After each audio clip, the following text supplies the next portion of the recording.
morning, good afternoon, or good evening, friends. How are you today? I am doing well. I had a moment of, I don't know, what is it? I had a little bout with the seasonal depressions last week. So I was in a wee bit of a funk, but we're back now. And I wouldn't say better than ever. We're doing it. We're doing the thing, which is fine. You know what I mean? It was funny. I chatted with my parents yesterday, and I was like, yeah, I've not been, in 100%. And they're like, yeah, this happens every December. We were waiting for you to tell us, oh, by the way, Tasha's, not in a good headspace. And I was like, well, at least I'm consistent. You know what I mean? At least there's some consistency. But yes, that's what's up. Hello. Trying to think, I realized, so I rearranged the back of this, and I realized that, it was really great that I stuck a picture, but it's, directly on, lined up with the back of my head. So I'm gonna try to, off-center myself so you can see it, or should I just get in front of it? Oh, hello, would you like to come in? Come on in, Shadow. There we go. And then I'm gonna keep the door closed so you can sort of see all of this. So yes, the wall behind me is a work in progress again. So during my negative headspace, yes, during the negative headspace, I also redecorated. It's not for sure completed yet. As you can tell, there are notable gaps. I think I probably need another 2 sets of these string lights, and you probably can't tell from there, but they're little mushroom string lights, which is super cute, which I'm really excited about. But yeah, so I need to grab 2 more. They're from Urban Outfitters. There were some more. I only picked up 2. I think I need to pick up another 2 to complete the wall. But yeah, yeah. Ooh, tips for sads. I actually have a sad lamp. It's not, actually, it's over here. I might as well show you guys. Let me show you my seasonal depression care kit.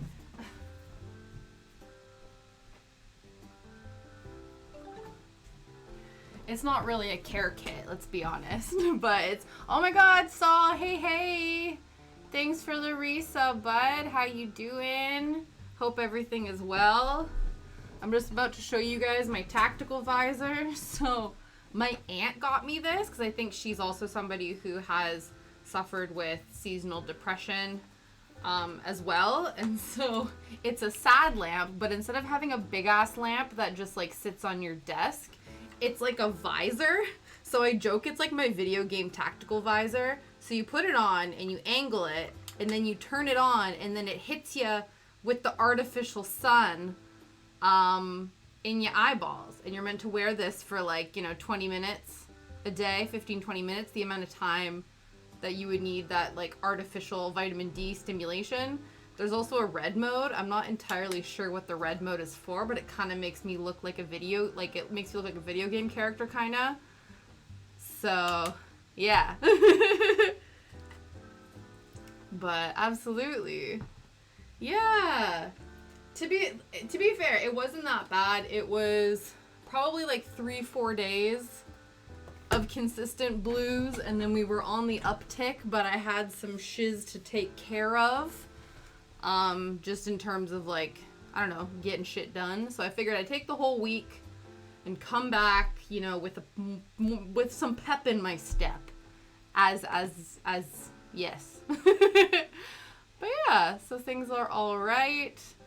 I am taking it easy. I did see a really interesting quote or a tweet that was when majority and historically most mammals hibernate over the winter, but when I slow down my means of productivity and take a break, it's considered seasonal depression. So we are really truly the only mammals that are expected to output the same amount that we would in the summer, the same amount in the winter that we do in the summer. We're the only mammals that do that. So let's give ourselves a break and slow down a little bit. I know, unfortunately, society isn't necessarily structured in a way to allow that, but give yourself some slack, because we are truly the only mammals that are not currently hibernating. And if we can take a little bit of hibernation vibes from the rest of our mammal brethren, maybe we would have a better time in this time of year. You know? Maybe things would be a little bit better. So that's what I'm trying to, you know, the sort of perspective I'm trying to think or model my brain after. Where it's like, I don't need to be outputting at 110%, because no other mammal is expected to do that during this time of year. But I respect, though, that not everyone has the luxury to slow down. Other things I did, on top of having my tactical visor, was me and Shadow, who you can see his butt over here, long boy sir, took many a trip into the forest. So one of the things that I've talked about many times, that I have spoken about a lot, is my desire for, or how beneficial I find nature. Being in nature is very beneficial to me. Hanging out in the forest is really great. So a couple days in a row, Shadow and I went, and I think we were both better for it. And I also took more time for myself in the forest, because just being in the forest I quite enjoy. But a lot of times it was going there for Shadow's sake. So for throwing a ball, letting him run around, letting him play with other dogs. And we still did that, but I took time to actually savor and enjoy the parts of the forest that I like, aka my newfound obsession with mushrooms. So if you guys follow me on Instagram, you'll notice that I've been taking hella close-up mushroom photos, and I've downloaded a few apps. I picked up this little pocket mushroom book that I'm gonna stick in my jacket, so that next time we go, we'll probably go tomorrow, and I'm gonna bring my little pocket book. Actually, I'll go grab it and show you, because it's just so cute, and it'll fit in my pocket. It lives there.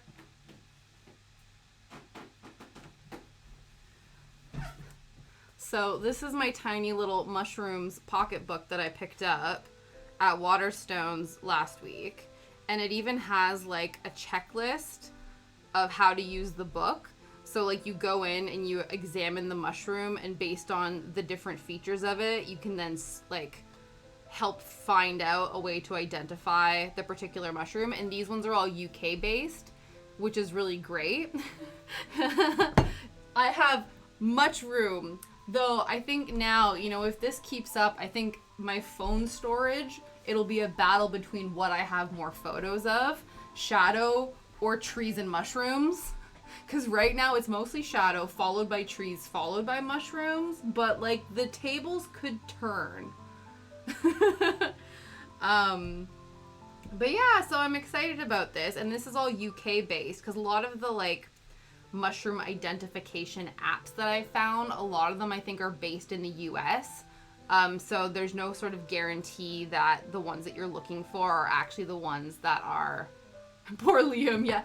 I don't think Liam really cares to have his photo taken, to be quite honest. But yeah, maybe I should start taking more pictures of him when he least expects it. You know what I mean? I'll start photobombing him. He needs to stand next to more trees. He does. But yeah, so then this one I know for sure will be UK based mushrooms. And so yeah, I'm excited to, you know, transition into more of my forest dwelling, mushroom loving gremlin self, especially during this time of year. But yes, so I figured we're gonna do a bit of multitasking this week. Originally, I had planned to do like a traditional ranking system, like slideshow presentation. And then Liam actually made a good point. Like, why don't you just talk about the films while you're stitching? And then that way there's like less of an expectation. And then also if we like run out of time and don't get to all of the movies in one sitting, that's fine, because it's just like a fluid conversation more so than anything. Because I don't know if you guys, if you've not known or haven't been following along, November I dedicated completely to Studio Ghibli films, which included me watching all of the Studio Ghibli films. And I watched them I watched them subbed instead of dubbed, so I could have some consistency across my rankings. And also, most of my exposure to Studio Ghibli up until this point had been the Disney dubbed versions, and I wanted to I know that they've been heavily sort of edited and things. Yes, I did. Also, touche. I did also get some good snoozing during that time. I think I missed a couple of streams because I was watching Studio Ghibli films and got really sleepy and said, sorry guys, I'm not coming to stream today because I need to have a nap. Studio Ghibli just lulled me to sleep. It does that because it's just comforting and chill. Well, I say that. Some of them are comforting and chill, some of them are just boring as hell, and we will get to that. So I decided to watch the films in reverse chronological order, starting with the newest film and going to the earliest film. And then within that, we then I did like a tier list originally, but then what had happened was that like 80% of the films were basically A tier, and I'm like, well, this is gonna be a boring ranking system. So I was thinking, okay, maybe a better option would be to do like an actual traditional list situation. So that's what we're gonna do. And in order to have tons of screens on at the same time, we're going to tack them up here. So as you can see where I normally put the description of what we're working on, that's where the slideshow is going to go. So you can see the ranking of the films that we're about to talk about. So there's 23 films we're going to be talking about in total. And yeah, we'll see where we get to in terms of ranking, how far we get. I've dedicated the next 2 streams to this, so maybe we'll get half done today and half done on Thursday. Who knows? But first on the docket is Earwig and the Witch, which is the most recent Studio Ghibli film. Why is Pinocchio playing the drums? Yeah, right? I think that is one of the witches. One of the 3 main... Actually, one of the main characters is playing the drums. It's Lady Pinocchio with the blue hair. So, this film came out in 2020, and it was actually a TV movie. This is the only one that I wasn't able to find a subbed version for. It was only the dubbed version available on Netflix. And this was directed by Goro Miyazaki, who is Studio Ghibli founders Hayao Miyazaki's son. And this movie is rightfully so the lowest ranked. It is number 23.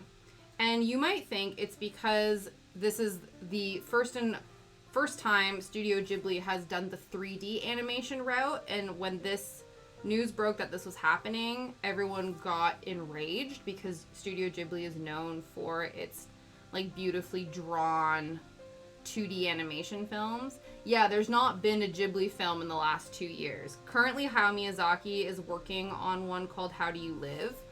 But he is traditionally animating, like drawing, 2D animating the whole thing.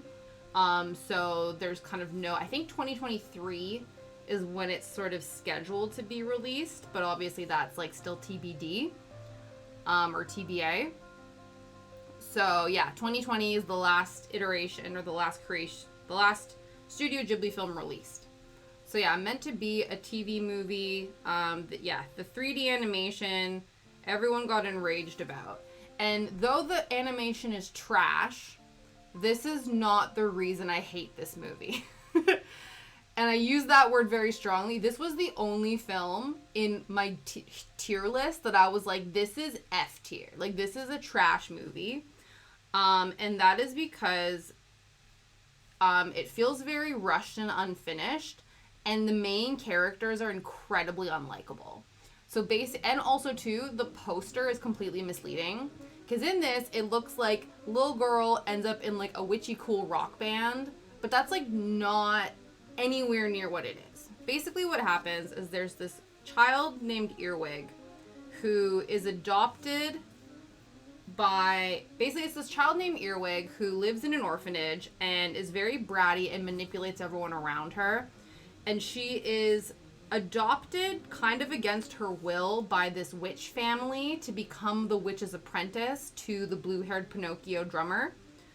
And the whole movie is about her being grumpy about the fact that she can't manipulate this family like she can manipulate all of the workers in the orphanage. But while that's happening, you also find out that Earwig's mom used to be in a band with these two witches that adopted Earwig, and there's also a talking cat. And yeah, the entire film is basically just Earwig grumpily helping out the witch who adopted her while also conspiring with the talking cat to like prank the witch. And at the end, the movie ends very abruptly. It jumps to 6 months later, where for some reason the three, Earwig and the two witches, are living harmoniously. And then it jumps to Christmas, where she invites her friend from the orphanage named Chowder, and then her mom randomly shows up, and then the movie just ends. So basically, where the film could start getting really good, the movie just ends. Yeah, there's a few talking cats in the GCU. But basically the movie doesn't do anything, and then when the movie could have a chance to really take off and get good, it just ends.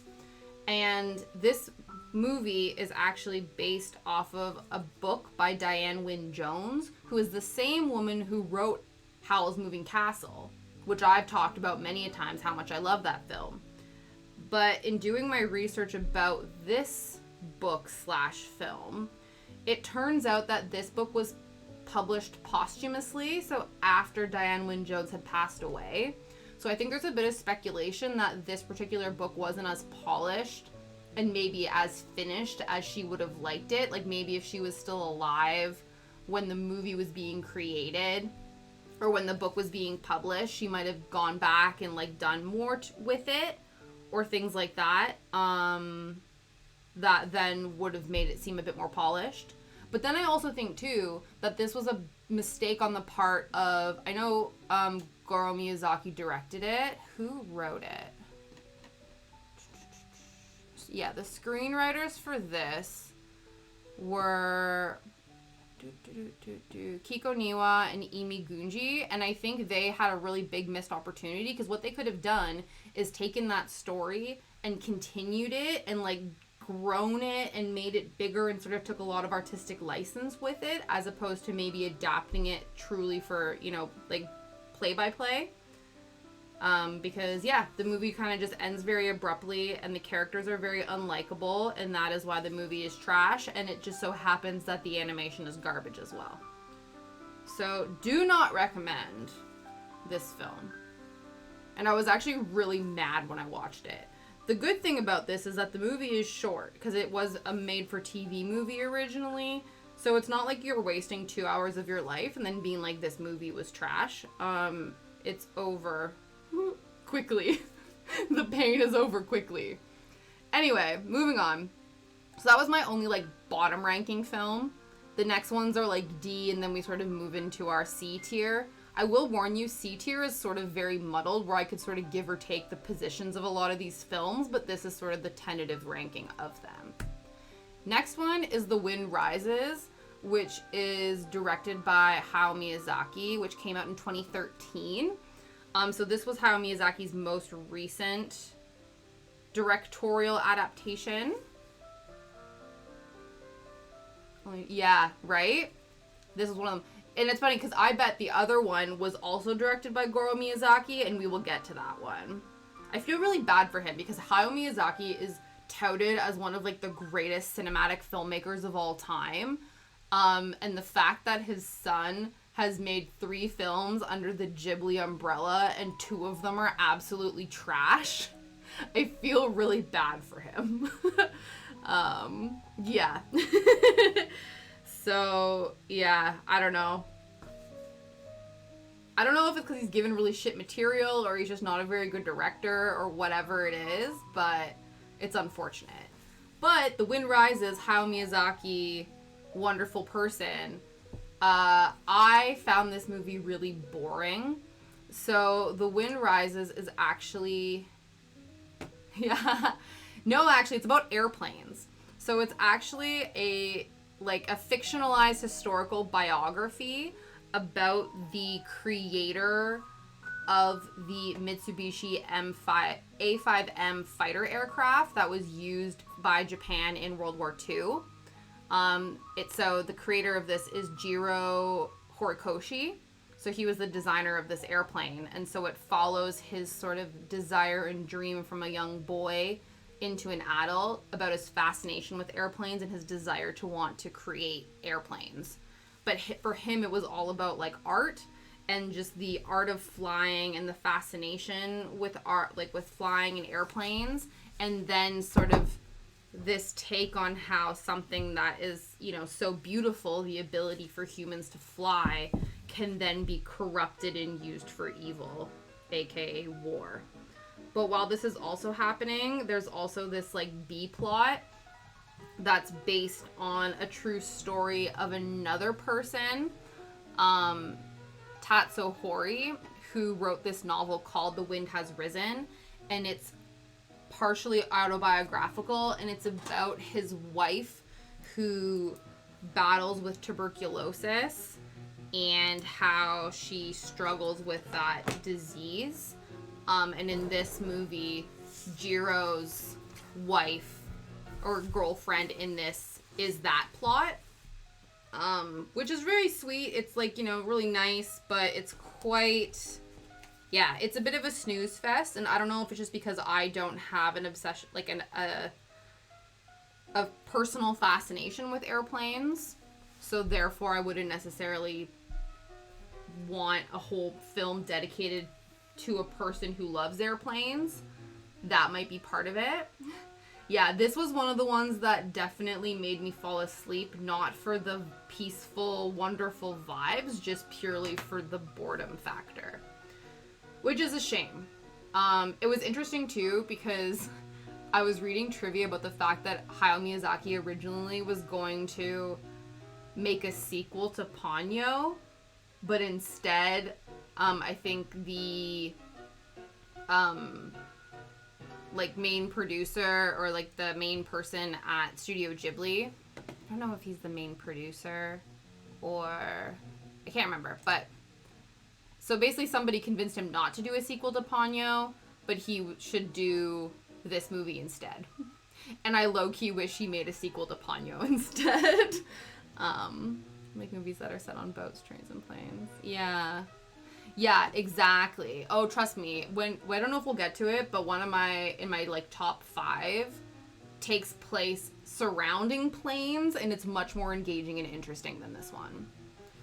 So next is Pom Poko, directed by Aiso Takahata, which in and of itself is quite a simple plot, and it's quite interesting. So it's about the tanuki, which are a shape-shifting sort of like raccoon species that whose like habitat is being threatened by industrialization. So basically they live in this forest, but it's constantly being deforested in order to create like cities, and so they all band together to try to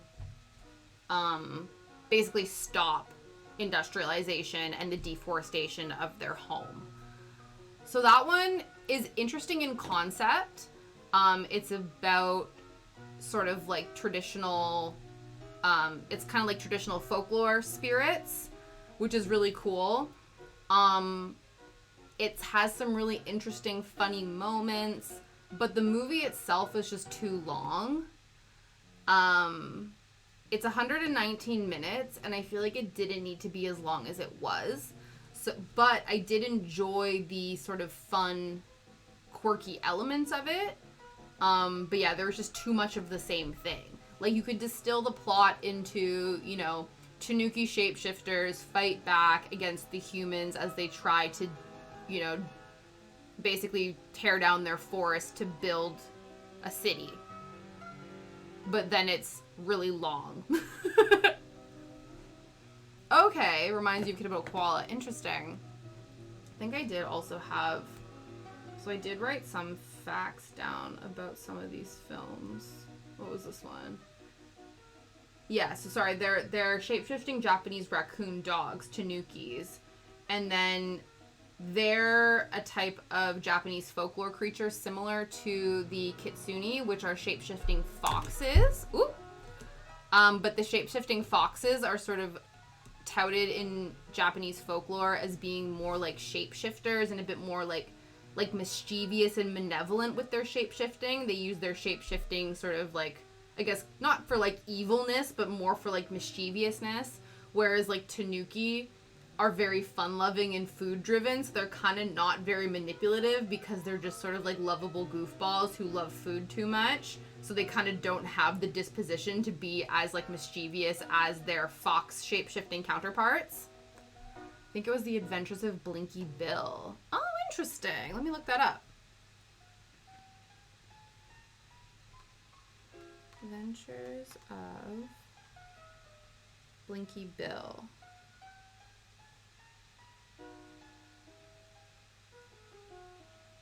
Oh, cute.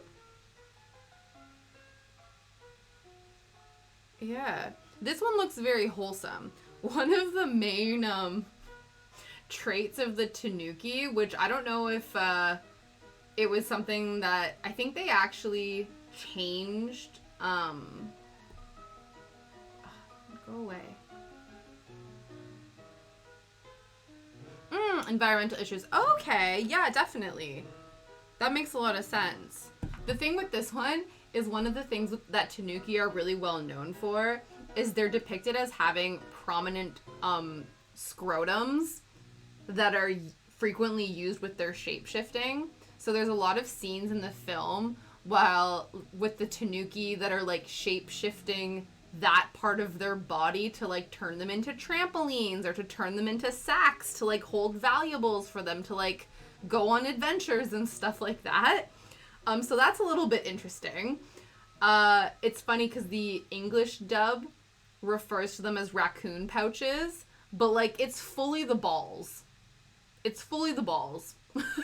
So that's an interesting part of that. And I guess that's a really big thing within Tanuki folklore. So, like I said, I think this movie is too long to be super enjoyable. But there are some really funny moments. And so I wonder if you could like YouTube the best moments of Pompoko and then you wouldn't have to watch the whole thing to get the like funny gag bits and the transforming raccoon pouches. Though apparently Ghibli is really, I guess, really good, but really bad for creators for really cutting down on, like striking down their copyrighted content on places like YouTube. So you might not be able to get a good compilation of the best moments of Pompoko, but if you can find it, I think that would be a good watch.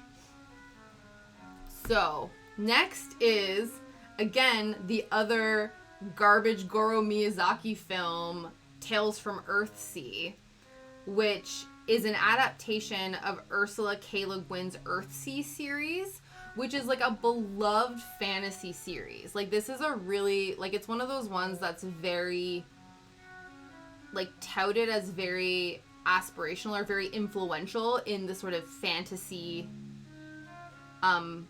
book space.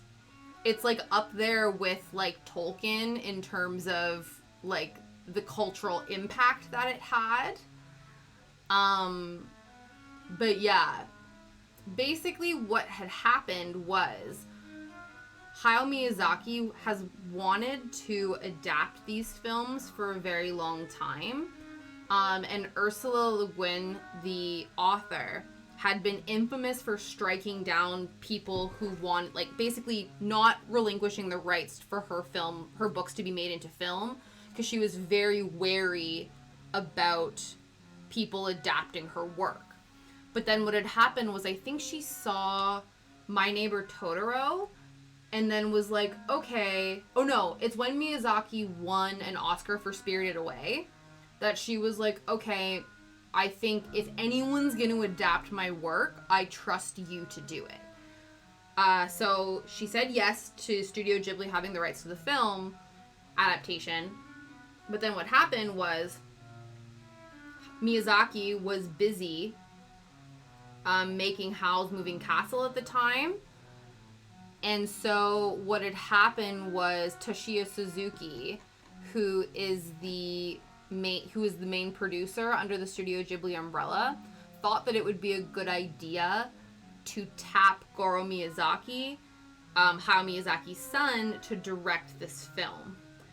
And Hayao Miyazaki was not happy about this decision.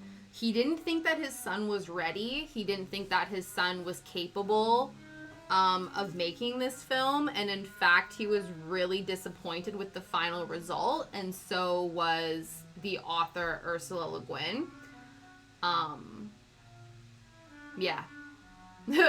And the fact that the film was pursued anyway, I think, yeah, people were upset.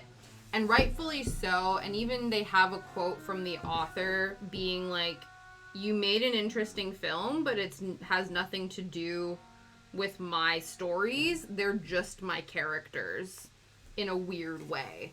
Because basically what had happened was the adaptation muddily takes reference from the first 4 books of the Earthsea series and then tries to condense that into 115 minutes. So it's very, like, I don't know. It's really hard to describe the plot of this. Like, I attempted to.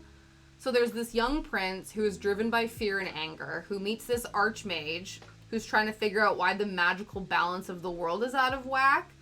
And also there's dragons, and if you know someone's true name, you could control them, which is what that's what one of the big bads ends up doing, but you kind of don't figure out that that's who is causing the magical problems until, like, 2/3 into the film. So it's, like, a real crappy attempt at, like, trying to build this fantastical world, but, like, really falling short and it being kind of boring. And then also dragons turn into people and stuff like that. Yeah, the same with demons. And that is another thing that thematically comes up in another Ghibli film, but they do it in a much better way. This one is like, yeah. And then also, too, the prince, again, the problem with some of these is if the characters are unlikable and it's difficult to identify with them, then that contributes to the movie not being as enjoyable. So this prince is, like, so angry and so just, like, hates living and is very, like, oh no, man, like, he just doesn't give a shit about anything and anyone. And it's really, like, annoying to watch. Like, he's just kind of angsty and sad and misguided for, like, no reason. Dragons are the thing, too, is that the dragons kind of show up in the first part of the movie, like, the very first part of the movie, and sort of show up at the end part of the movie. Kind of the entire film, there's very little dragon lore or even images of dragons. So it's weird that the dragon features so prominently on the movie poster. I think the other thing, too, is one of the critiques of the film is that it focused too heavy on, like, fight action sequences, whereas I guess the Earthsea series is a bit more like traditional Miyazaki films where there's sort of no, like, definitive bad guy. Like, there's a lot more sort of gray area in terms of who the sort of big bad is. But in this one, they sort of picked a character, was like, you are going to be the ultimate bad guy, and we are going to have everybody fight and have big epic battles around this thing. And the author was kind of like, you missed the whole point. And even Miyazaki, like Hayao Miyazaki was like, my son, you missed the whole point. I think there's also a thing too where like Hayao Miyazaki straight up walked out of the theater while this movie was being shown because he was just so disappointed in his son's directorial debut. Which, like, I've watched a lot of little documentaries and things on YouTube about Hayao Miyazaki, and it's like he seems like a very, like, your sort of traditional sort of grumpy grandpa who, like, would never tell you I love you. Like, he's not an emotional, effeminate person, like, or, like, very emotional in the sense that he would show love in that way. I think you know the type of person like this who loves you when they just say, good job. You know? Like, that's the ultimate praise you will get from it. It reminds me of my grandpa. Like, I tell my grandpa I love you all the time, but, like, my grandpa will never say I love you, but he is always like, yep, good job, you know? And, like, that's the ultimate praise from him. You know what I mean? So, I think Hayao Miyazaki's very similar. He's of that same sort of generation. But I think, yeah, when he's mad, I think you know, and you can tell. But yeah, so that one was, so those were my, like, D tier. So those were ones that I just found boring, or I found annoying, wasn't super interested in, that sort of thing. Yeah, right? Exactly. Yeah. It's that generation where it's like, you get a head tap. I think that was the other thing, too. I think I gave my grandpa a hug saying bye one time, and I was like, oh, bye, Grandpa, I love you. And he started patting me on the back and was like, yep. Have a nice flight. I was like, okay, Grandpa, thank you very much. But yeah. So that was my C list, or my D list films. So there was 1 trash movie, 3 that were like a bit better than trash. And now we're getting into the territory that's kind of like meh. Like give or take, but like some I would give or take more than others. So that's where we're at next. So that brings us to Up on Poppy Hill, which, again, directed by Goro Miyazaki. I'm so sorry, Goro Miyazaki. To be fair, this one could be interchanged with a few of them. One of the things that I've noticed is you can sort of divide Studio Ghibli films into 2 categories. Big, like, epic adventure fantasy films, or slice of life films, or you sometimes have movies that have both. But most of the time, it's either one or the other. You have big epic fantasies or slice of life movies. Yeah, right? Same, Saul. Up on Melancholy Hill, much prefer to Poppy Hill. So basically, Up on Poppy Hill is sort of that slice of life film that takes place right before the 1964, I think, Tokyo Olympics. And it follows this girl. What's her name? Let me remember. What's her name? Umi Matsuzaki. So she meets this boy named Shun Kazama, and the 2 of them, along with their friends, it's giving me Anya Sail Away vibes. Yeah. So basically what happens is they are in high school, and there's this, like, clubs room that all of the mostly boys use to host their various clubs in. And they all band together to clean up this clubhouse. And then they find out that the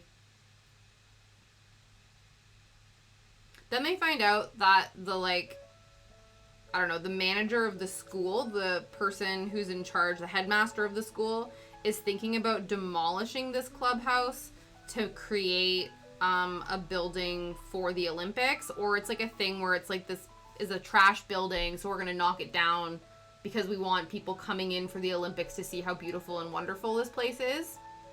I'm not entirely sure why, but basically they're going to knock this building down, even though we put all this hard work into cleaning it up.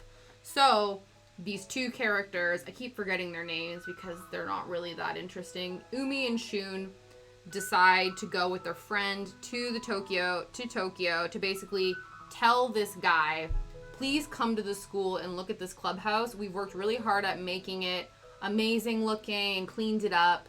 Please say that you won't tear it down. So they end up doing that. But while this is happening, Umi and Shun are starting to develop little feelings for each other. But there's this big old plot twist, which I think a lot of people are mad about and, think is kind of unnecessary. But in a way, it kind of brings an interesting bit of history about Japan into the mix.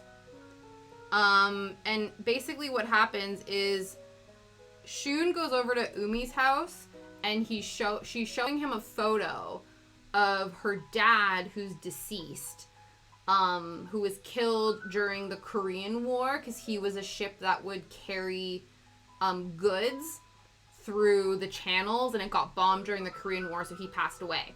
But I guess originally he was like a naval pilot, or not pilot, naval officer, ship person, goddamn, during the Second World War with 3 other crewmates, or 2 other crewmates. And she's showing this to Shun and going like, look, that's my dad, he's died, but like this is him and he's really cool. And then Shun gets all quiet and like disappears. And they're like, okay, cool. Umi's like, why is he being all weird and standoffish now? And that is because Shun has the exact same photo that Umi has. And he finds out from his adopted dad that Umi's dad claimed that Shun was his son, but he couldn't raise him, and so he gave them to Shun's adopted parents. You following this? So basically, potentially, Umi and Shun, who have little crushes on each other, might actually be siblings. And so they have to try to suppress their urges to each other because they might actually be related. But it turns out, again, this is all happening when the whole plot of the film is basically they don't want to tear down this clubhouse. This is all happening on top of this. So what ends up happening, which is actually an interesting historical point. So I guess at the height of World War II, what had happened was Shun's actual father, so they're not actually related, Shun's actual father died during World War II, and his mother, Shun's mom, died during childbirth. So Umi's dad, being an awesome good guy, didn't want Shun to be left in post-war, like in post-World War II, terrible orphanage circumstances. Because obviously, naturally, during war, there's going to be a ton of orphan children that sort of fall through the cracks of society in the aftermath of such a traumatic thing. And so Umi's dad didn't want Shun, his friend's son, to go through that bullshit, essentially. And so what he did is he put his name on the birth certificate, claiming to be Shun's dad, so that he didn't have to go into an orphanage. But Umi was currently in the belly of her mom, and the mom was like, we can't raise 2 babies. I just can't do it. You're away fighting a war, working on a naval ship. I can't raise 2 kids. So then Umi's dad is like, okay, cool. I know this couple who recently lost their baby. Maybe they'll take Shun. And they said yes. So yeah. That was a really bad explanation. But basically, I think this happened a lot during World War II. As a lot of documents were falsified in order to protect children who were orphaned via the war from being in situations where they could possibly fall through like the social cracks of society if they weren't able to be supported in post-war Japan. But to get us to that nice little tidbit of knowledge, they're like, maybe these 2 high schoolers who have crushes on each other are siblings? That's awkward. So I think a lot of people feel a bit weird about this movie, and rightfully so. So it's a slice of life film with a side of conflicting icky feelings and also a bit of a history lesson at the same time. And apparently was also adapted from a manga series called Kokureku Zakakara. It's called From Up on Poppy Hill. Adapted by Haruo Miyazaki, and it came out in 2011. Yeah. Relatively well perceived. It's got 86% on Rotten Tomatoes. But yeah, there's just that fun little casual storyline in there. So next, again, another slice of life film. This time, when did this one come out? In 1995, which was directed by Yoshifumi Kondo, called Whisper of the Heart, which came out, again, like I said, in 1995. Written by Hayao Miyazaki. I think this one was also... Yeah, it was also based on a manga called Mimi o Sumaspa. And it's basically, again, another slice of life film about a young girl who loves books. And she meets this boy who initially really annoys her. You know, that thing when you're in childhood and you kind of don't know how to act around your crush, so you just become really obnoxious and annoying. So they really, like, bother and annoy each other. Yeah, honestly. It ends up not being the case, but the fact that they sort of sprinkle that in there is sort of interesting. And also the fact that, like, there's a climactic point in the film where they're, like, where the girl is like, I don't care if you're my brother, I love you anyway. And you're just like, ugh. Ugh. Like, it's great that they don't end up actually being related, but the fact that you were gonna, like, bypass that information in honor of being married, or, like, being in love, it's a bit awkward. And it's sort of like, yeah, feels weird. But this one, that is not the subplot of the film. These are just two people totally not related, or potentially related, that have crushes on each other, and it's cute in the sense that, like, you know, I don't know if it's cute. I don't know if it's cute or if it's, like, promoting stereotypes of, like, you know, when someone likes you, they're, like, weird and, like, sometimes a bit mean, and then that is, like, a good thing. You know what I mean? Like, that whole trope of, like, oh, they're being mean to you, that means they like you. I don't know if we want to perpetuate that, but this one kind of does. But basically what happens is they end up bonding, this boy who bothers the main character. I think her name's Satsuki. What's her name? Shizuku.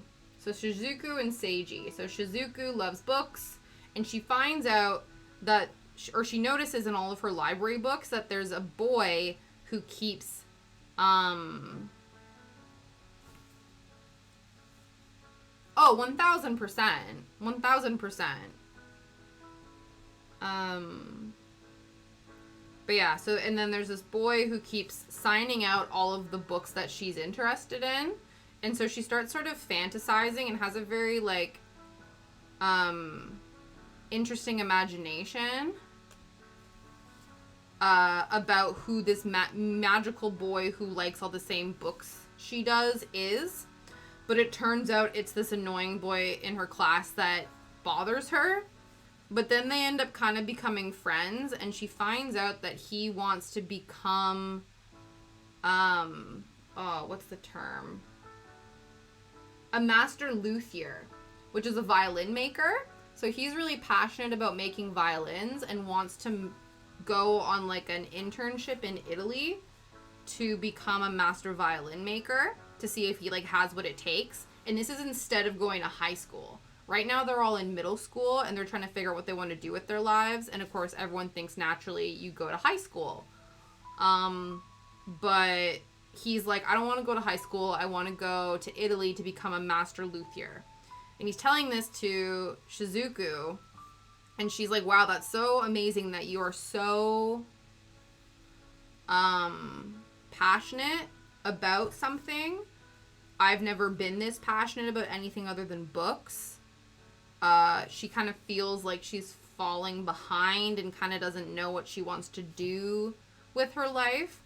So while Seiji is gone to Italy for a month to see if he has what it takes to become a master luthier, she then throws herself into writing a book. Sorry, I feel like I'm doing a really bad job at summarizing all these films. I'm like really, I don't know. It's not really a summary. It's just me sort of giving a play-by-play of these books. But yeah, she basically tasks herself with trying to write a book. while he's gone to sort of prove that she also has what it takes to be passionate about something. But then she also ultimately decides that she wants to go to high school. But then they also decide that while he goes to become a luthier, they love each other and they're going to promise to get married when they finish their respective secondary educations. I don't know, man. And then there's also a cat statuette that, like, triggers Shizuku's writing, and she writes a story involving this cat statuette that's called The Baron, and he will make an appearance later on in another movie that I enjoy more than this one. And yeah, I don't know. I feel like I'm missing a lot of the plot points. I'm really sorry. But it's alright.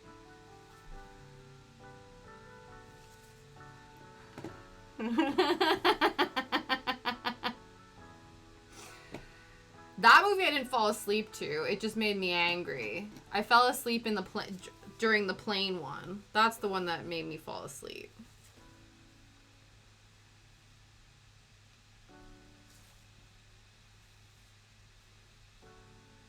What am I doing with my life? Okay. But yeah, Whisper of the Heart is meh. It's, like, fine, but again, I think the problem I'm having, or the things I'm coming across, is I don't enjoy the slice of life Ghibli films.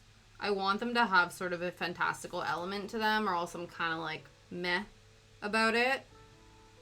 I'm trying to think what my top ones are. I think that's true for most of them. They have to have some sort of, like, I don't know.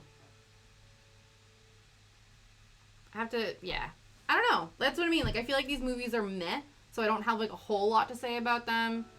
But at the same time, I've just, like, waffled about the confusing story. Yeah. Or, like, I just don't, I don't know. There's only so many, like, slice of life films where, like, nothing really happens that I can get behind. Like, there's only so much, like, young kid is confused about who they have a crush on and doesn't know what they want to do with their life, but also they're, like, 13. And they, you know what I mean? Like, I don't know. And, like, I get it because I know when you're that age, everything feels like life or death, and it's, like, a huge, big deal. Like, everything is so much more heightened when you're that age. But I think sometimes watching these films, I get a bit jaded, where I'm like, you've not even started living, you know? Like, come back to me when you've finished high school and maybe have a bit more life under you. But, I don't know. That's not obviously a big pet peeve for a lot of people. I actually watched a ranking list today, and somebody actually ranked this movie as their number one Ghibli film. So, all the power to you, you know what I mean? But this one is... what is it? Number...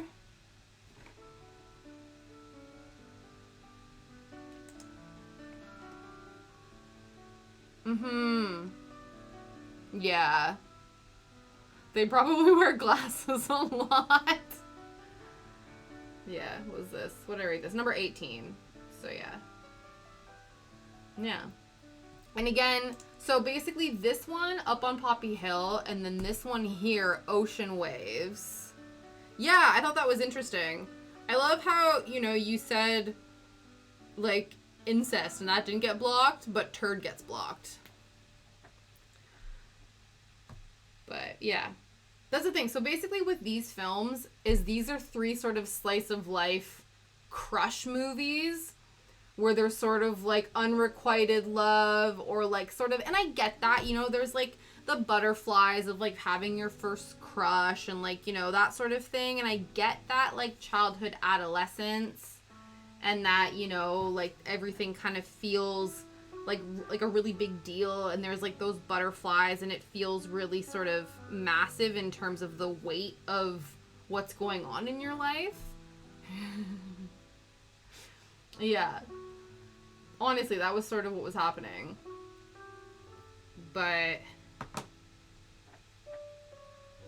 Yeah, I don't know. And so then this one now, Ocean Waves, which is again based on another manga series. So a lot of these slice of life films as well are also based on mangas, which I think is fine because I think like slice of life mangas that obviously take place over multiple volumes, I think that probably like allows for that slow build of character development with a bit of like vignettes about your everyday school life. Yeah, 100%. I totally get where that's coming from. But yeah, it's based on a novel called I Can Hear the Sea, which is why they then sort of ended on Ocean Waves. This is the second made-for-TV movie that Studio Ghibli did, or I guess it's the first. The second one we're talking about, but it's the first one they made. It came out in 1993. The one thing I forgot to talk about in terms of this one, Whisper of the Heart. So it was directed by Yoshifumi Kondo, and they thought that he was going to be like the successor to Isao Takahata and Hayao Miyazaki, who were the founding directors of Studio Ghibli. And they wanted... they thought that they could find someone they could essentially pass the director torch onto under the Ghibli umbrella. And so they thought that Yoshifumi Kondo was going to be that person. Check your posture. But unfortunately, he passed away of an aneurysm in 1998. And this was his only director credit. He was originally an animator for a lot of the Ghibli films. But yeah, it was really unfortunate because I think he was sort of tapped to be the successor to the sort of Studio Ghibli umbrella, but he passed away before they had a chance to fully pass that torch to him, which is really unfortunate. But yes, please, Saul, recommend a 2D British animated movie to me. I feel like animated movies are like mostly what I end up watching lately, so I'm always down for more interesting ones. And then now we can talk about Ocean Waves. Now that I talked about the fact that the director of Whisper of the Heart was a prodigy that was not able to prodigize. Thank you for the posture check, Kat. Also, I hope you're doing well. I haven't had a chance to ask you how you're doing. I hope everyone's doing well. I hope you had a good weekend. I hope things are all right. I did a mad Criminal Minds binge when I was in high school. And before I got diagnosed with celiac disease, I was like at home a lot because I wasn't feeling well and couldn't figure out why.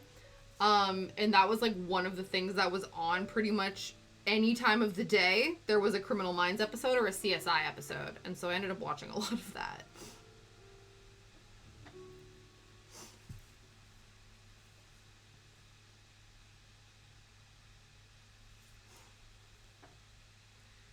But yes. I'm good. One minute, let's keep on Thursday.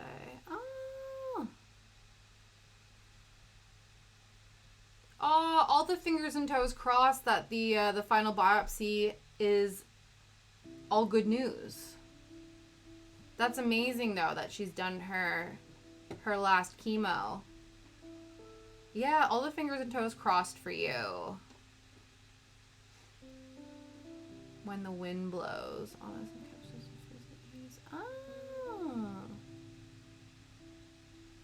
Ooh, that sounds really good. I will have to write that down. Is it when the wind blows? I think that sounds like a plan. Yeah. That's good, yeah. Oh, it sucks when you have to advocate for yourself like that, but it's good that she was able to push for when the wind blows. Yep. Yes, okay.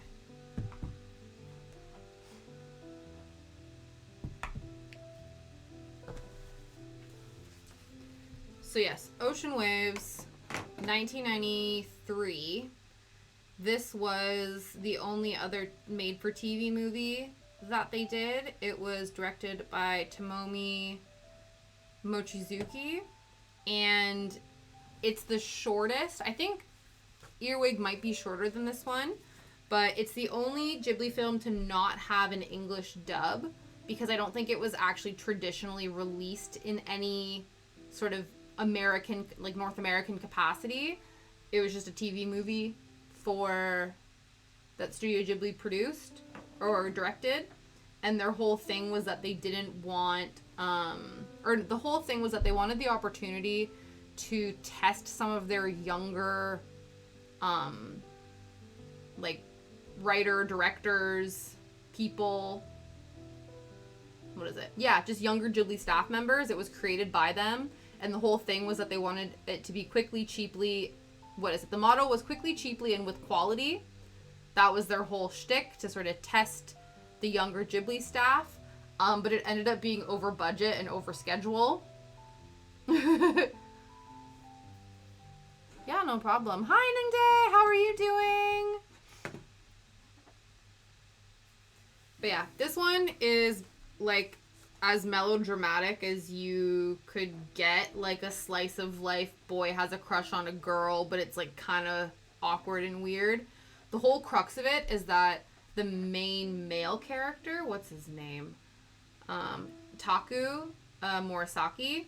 He's traveling to his high school reunion, and he's reflecting on his senior year and the sort of love triangle that he gets into with his friend, Yutaka Matsuno, and a new girl who moves in from the city called Rikako Mudo. Good, fine, no more jaw pain. Oh, yay! Oh, that's exciting. No more jaw pain. So is it really, like, painful to sort of have to chew on, I guess? Is that what it is?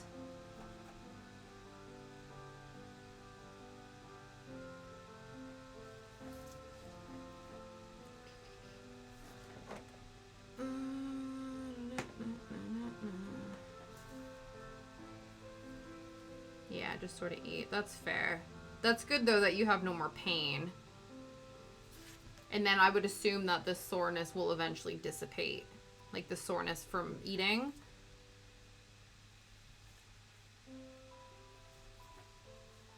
So Ocean Waves is sort of... People have sort of decided that it's kind of low-key Ghibli's, like, gayest movie. There's like a sort of undercurrent of, like, sexual or romantic tension between the two male leads of the film, but they sort of, like, brush it off, obviously. It's a very heteronormative film, despite the fact that the two main male characters have more romantic connection than either of them do with the female character. And basically the whole film is reflecting on the fact that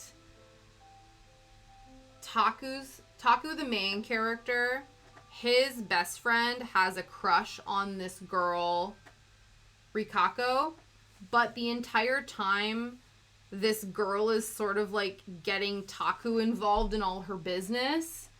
Like, they're away on a school trip, and she asks to borrow money, and then her dad, because she's a big city girl, and her parents divorced, and that's why she's in this, like, bumpkin-y, I guess, small town. And so she wants to go back to the city, live with her dad, so then she, like, taps Taku to go with her and spend the weekend. And they get, you know, and she sort of was like, oh, like, I'm trying to live this, like, pretty picture-perfect life. And Taku's kind of like, you're kind of full of shit. Like, you're a really problematic and whiny person. You need to grow up and stop being so fake.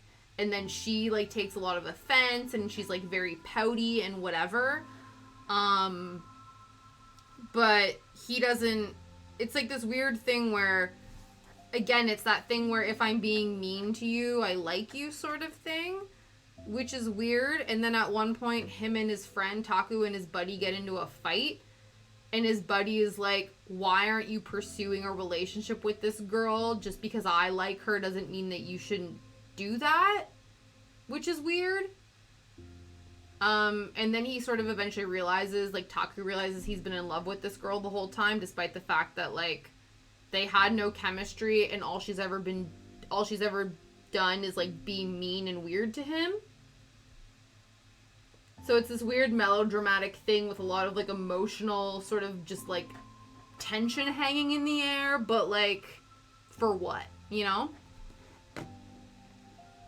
I went to Comic-Con this weekend and bought so many pretty earrings to wear. Ah, that's amazing. Oh, what piercing did you get recently that needs healing? I don't know if I know about this.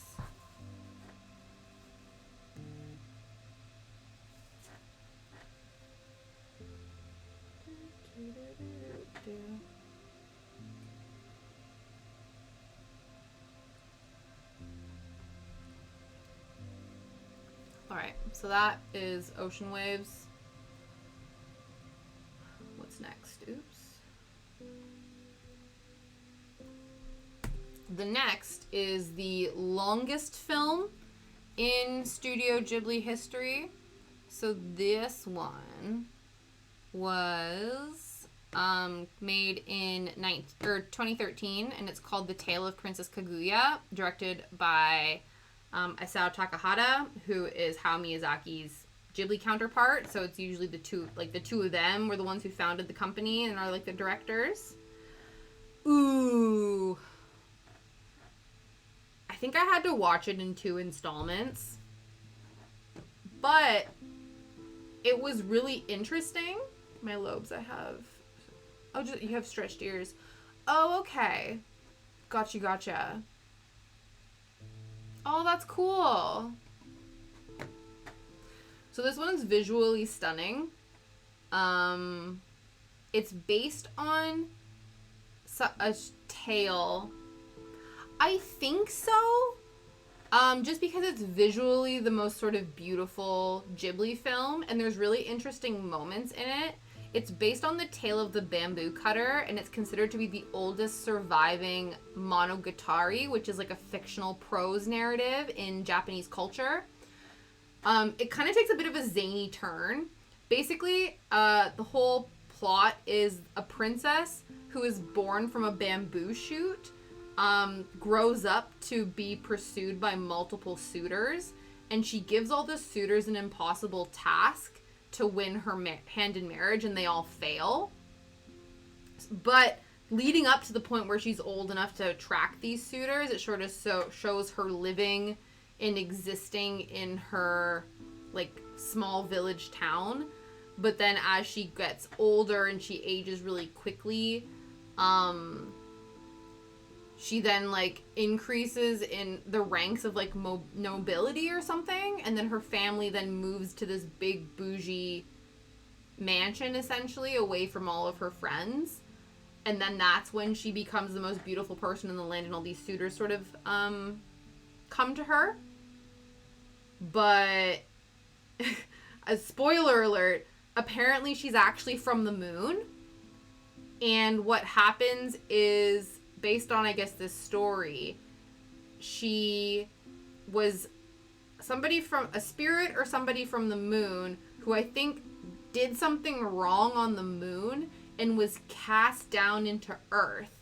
And then she has all these experiences in Earth, but then as a punishment for whatever crime she committed on the moon, they then take her away from her family and the life that she's built. So maybe it's not worth the investment in time. It's just very visually beautiful and very interesting, but maybe not for the sake of the time. So I stand corrected. But it's number 16. So yeah, visually it's beautiful, but then yeah, it throws this kind of curveball at you, but like that's like also the moon. And she's really afraid to return to the moon because she doesn't want to like leave her family and her friends and stuff behind. But I think that's part of the reason why, like that's, I guess, the punishment for her moon crimes is that she needs to leave the life that she's built and emotionally invested in. Which is like actually really crappy. So she must have done like a terrible deed on the moon for her punishment to be, you're gonna land on the moon, you're gonna land on Earth, be adopted, by an amazing family, grow up to be the most beautiful girl in the world, make connections, live, laugh, love, live her eat, pray, love life, just for the moon people to be like, haha, no, just kidding, and take her and rip her away from all of that. But yeah, moon crimes. I don't know what they were, but it'd be interesting to know the actual, like, I don't know, because again, the story is like the oldest on record surviving Japanese prose, this particular story, the story of the bamboo cutter. So I don't know if, it's sort of like when you read Shakespeare in like that old-timey English and you find it difficult to follow. I don't know if the story, because of how quote-unquote like ancient it is, if it would be an interesting read or if it would also kind of be confusing and maybe a bit boring.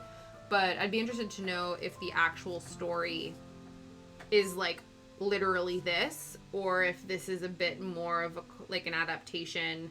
I think it mentioned that it took inspiration from like another sort of folk tale, so that could also explain why there's a few different elements going on, but I don't know. Again though, visually stunning, but very long, and sort of has a, like, the sort of main plot doesn't happen until kind of halfway in the movie, but it's really like beautiful to watch if you can, exist in that universe for the amount of time, for 137 minutes. Cool. Tale of Princess Kaguya. Next one is Only Yesterday, number 15, which is actually based on a manga series called Omodi Poro Poro, which follows the life of a 10-year-old named Taiko. So this is the main character. Her name is Taiko. And this manga series, it's kind of like a comic strip of the like life and adventures of this 10-year-old girl. And when Iso Takahata, who directed the previous film, also directed this one, was approached to adapt it, he was kind of like, well, I need a way to ground all of these vignettes into a larger overarching story. So then what he did is then created this adult character, adult Taiko, who's a 27-year-old, and this story is happening, and while this is happening, she's reflecting on her 10-year-old self, and that's when those 10-year-old vignettes from the comic series are incorporated into the film, if that makes sense. So basically the whole story, which is quite interesting, again, a little bit slower, but this one I connected with a lot more because I think the themes just made a lot more sense to me in my own personal life. So it's about, again, Taiko, who's a 27-year-old office worker in Tokyo, and her whole thing is she's always sort of had a romanticized view of the countryside ever since she was a little kid. And so her sister ends up marrying into a family who has a farm out in the countryside, and so she's gone a couple times to go and help them harvest whatever the season is that they're working on. So the movie takes place where she's going out to the countryside to help them harvest safflower, and so during this time she's reminiscing about her upbringing, and you have all these different vignettes about her growing up and what she was experiencing, while she's sort of reflecting on the fact that she's grown up to be this like office city girl, and is that actually what she wants? And there sort of has this pinnacle moment in the film where she's sort of like, I'm here as a vacation to help, harvest safflower and, kind of live my cottagecore dreams. But then her sort of family, the people she's staying with, is kind of like, why can't this be permanent? Why do you have to only exist in this world that you find so much joy in a temporary basis? Because while this is happening, she's also been introduced to like a cousin of like a family friend of the family whose farm she's working at. And so the person's like, why don't you marry this farmer and just become a farmer's wife and work on the farm full time and like leave city life behind if you don't actually enjoy it and you feel the most yourself here? And she's kind of like, that doesn't make any sense. Like in her brain, she's like, no, these are two separate parts of my life. I have like the country vacation, romanticized little cottagecore couple weeks that I live, and then I go back to my big city job. And they're kind of like, but why? And I think that's a really interesting, like, perspective. And I really I think I've seen this film before, and I think originally I, again, found it really boring, didn't really find it very interesting. But upon this rewatch, I was kind of, like, really taken by this sort of moral conundrum, and also this sort of idea, either, you know, influenced by society, influenced by your family, you know, that sort of thing where you sort of get fed these ideas of what your life is meant to be like, and you sort of grind away to achieve that life. But is it actually the life that you want and you will fully feel the most happy with? And when someone sort of challenges that and is like, wait a second, that's your life, but you keep talking about how great this is. Why can't this be the thing? And it isn't until someone sort of, and then even too, the end of the movie happens and she's fully prepared to go home. She's like, that doesn't make any sense. I come here, do my 2 weeks of living my best farmer life, and I have to go back to city girl grind mode. And literally she's like on the train being like, but that's stupid. Who says that I need to be city girl grind mode? And I think I really related a lot to this because I think, you know, my life trajectory is completely not what I thought it was going to be. And that's okay. You know what I mean? And it's like when I really think back and reflect on what I thought my life was going to be like versus what it actually is, this is much more preferable than what that would have been. But I think it wasn't until opportunities presented themselves that I could be like, oh wait, this can be it. You know what I mean? This dream, I thought I would die alone. Is that what 10-year-old you would have been about? Aw. But you found somebody, and that's amazing. What's going on with this? But yeah. I think the other thing, too, with this film, aside from the fact that the message really, like, smacked me over the face, was this film is critically touted as being very influential in terms of its animation style, because the dialogue of the adult characters was actually filmed and recorded before the animation happened.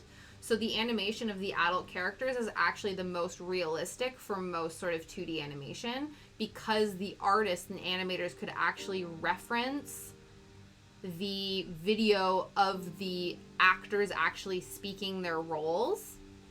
And then, yeah, so the cheekbones and the way that the woman laughs and the inflection of Taiko is actually because the animators were able to look at video footage of the lines being spoken and could animate around that, which was a really novel concept, because similar to all of the like 10-year-old Taiko, that was all done animation first followed by voice recording, so you can see the actual animation difference between adult Taiko and then her reminiscing about 10-year-old Taiko, which I thought was really cool. Yeah, I've been trying my whole life and a lot of things around me as a kid. Yeah, no, that's the thing, right? So you have these sort of, you know, whether it's, yeah, different societal messages.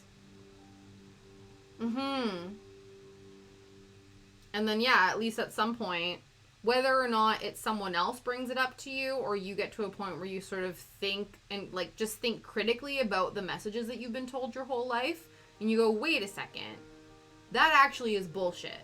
Or it doesn't have to be that way. And I definitely think that this movie, so, like, if you're at a crossroads in your life, or you're, like, really contemplating your place in the world, and you want to watch a film that sort of follows that journey, I think it can be very validating. And I actually do, this is the only slice of life film in the Ghibli cinematic universe that I'm actually like, yes, I would 100% recommend this one. All the other slice of life films, I'm like, yeah, you know, if those things interest you, cool. But, like, this one, genuinely, from a space of this is what I assumed my life would be like. Maybe it could actually be this and I could be just as happy, if not happier. I would recommend this film. The grandma told me I was so my whole life. Yeah. Yeah. It's one of those things where I think sometimes as well the parental or outside expectations, I think people have internalized stuff as well. So like if you have body issues, you have to first of all consciously recognize that you have that and then work really hard to not pass that down to your children or your grandchildren. And so I think sometimes a lot of times it comes from like an internalized fat phobia. Like I'm going to project my fat phobia onto you because I feel insecure about my body. And it's like, you shouldn't be doing that to children or anyone.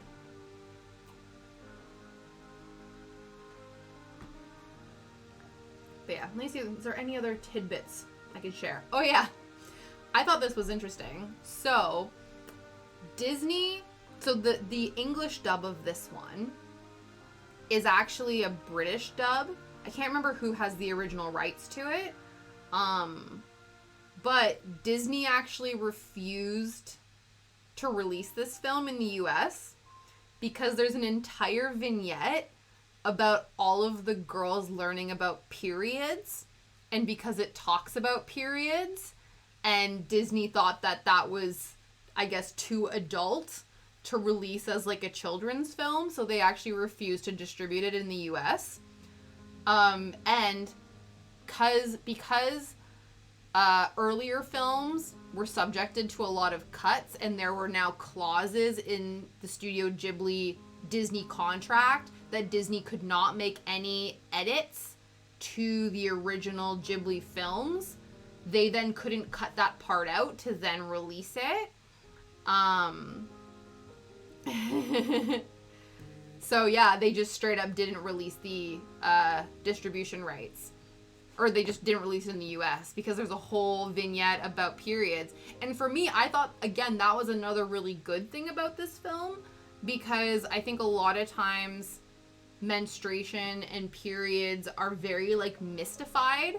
And even too, like I remember, like I got my, like, you know, TMI, but I got my period really young, and there was a lot of shame around that. You know, I think most people who have periods have done that thing when they're younger where they like take the pad or the tampon and they like hide it in their sleeve, and it's almost like you're doing a drug deal where you're like sneaking stuff to like, you know, not let anyone know that this is happening, even though it's like a perfectly normal thing that happens to people.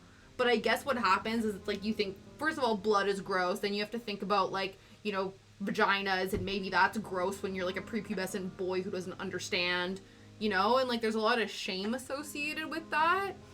And so I really appreciated that this film straight up is like talking about menstruation and periods so openly. Yeah. That's really good. Yeah, you know what I mean? Like, and that's the other thing too. I think, again, there was this weird mystification of like, you know, if you already had it, there was something weird with you. If you got it too like late, there was something weird with you or whatever. And so the fact that you could have all that information, you're still waiting for mine. There's like a whole South Park episode about that, isn't there? Where all the boys are like, oh, guys get periods. And then doesn't like Kenny, like, because the whole thing is like Kenny always dies in most of the episodes, and it's because he was using a tampon. But I think the whole thing was that they all had like a infection or something like that. They had like a bowel infection, and then but they all assumed that it was periods, and then Kenny was using a tampon, and then that like, anyway. That's I clearly remember that episode of I didn't watch a lot of South Park episodes, but I do remember that South Park episode. But yeah. So yeah, I think that's what it was, something like that. So hated pee. Yeah. Mhm.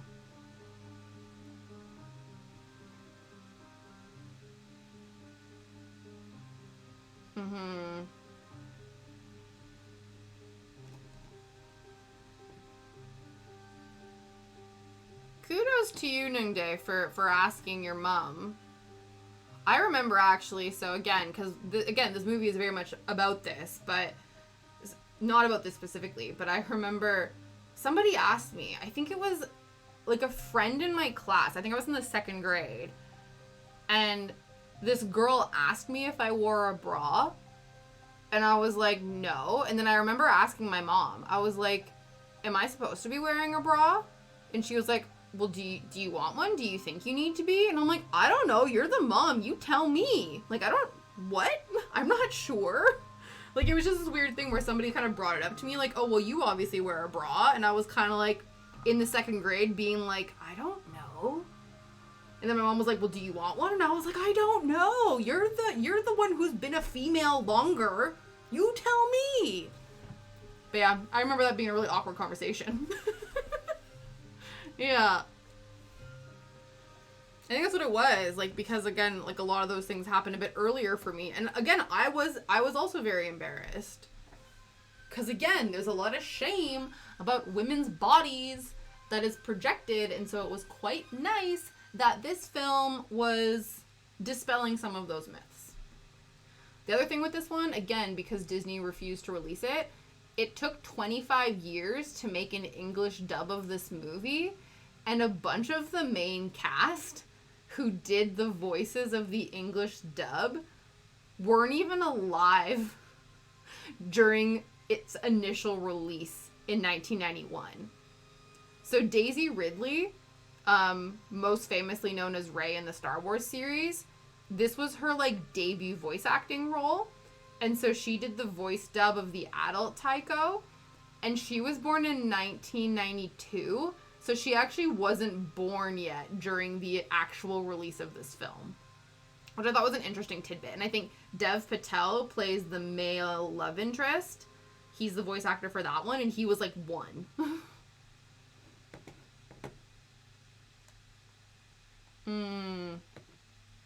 Yeah. That's one of the things I've been on, you know, again, we're just having a little girls chat right now. A little, I don't know, menstrual people with periods talk today. But yeah, mine, cause I'm on birth control. So I, like, know, like, that's the regularity that I get. I've not been off it for years, so I actually don't know what my natural cycle is. But I don't know.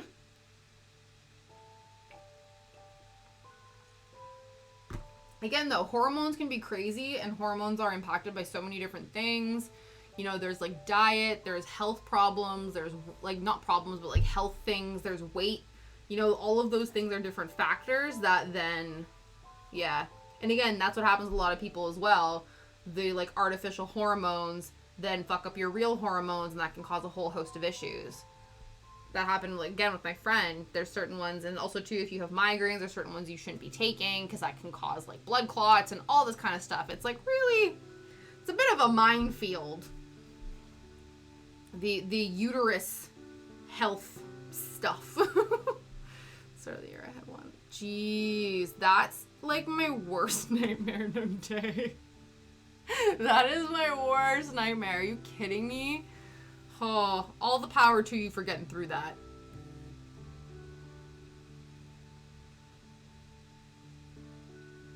Okay. Let's do a little bit more stitching, and then we'll get... It's really funny because I quite enjoyed the fact that this film took a comic book series, or like a comic strip series, and then created a larger narrative around it in order to ground the series. I thought that was very good, and I thought that was a really good narrative choice, which is also kind of funny because I ranked this film, My Neighbors the Yamadas, higher than Only Yesterday, and this one is basically the same concept of taking a serialized comic strip and turning it into a movie, but instead of Only Yesterday that has an overarching narrative arc, My Neighbors the Yamada is just straight up the vignettes. It's basically, and you know what, I think the reason I like this is because then it broke up the film and made it seem a lot shorter, because it was like literally there would be title sequence, a little vignette, and then a title sequence and a little vignette. So it was almost like a bunch of little shorts smushed together to make a whole movie. And I think that actually, in this instance, worked because it actually provided a nice little break. It's like when you have chapters in a book, you know what I mean? Where it's like there's a nice little like stop. So I actually enjoyed this one more. Only Yesterday impacted me, like it made me think. Whereas this one, it was just a good old time. It's basically, again, like a comic strip. And also, I think this one was also directed by Isao Takahata. He seemed to really enjoy directing serialized comic strips. This one came out in 1999, so this one came out after Only Yesterday. And this one, again, it's a bunch of... It basically just follows the life and times of a contemporary family, the Yamadas, living in Japan during the 90s.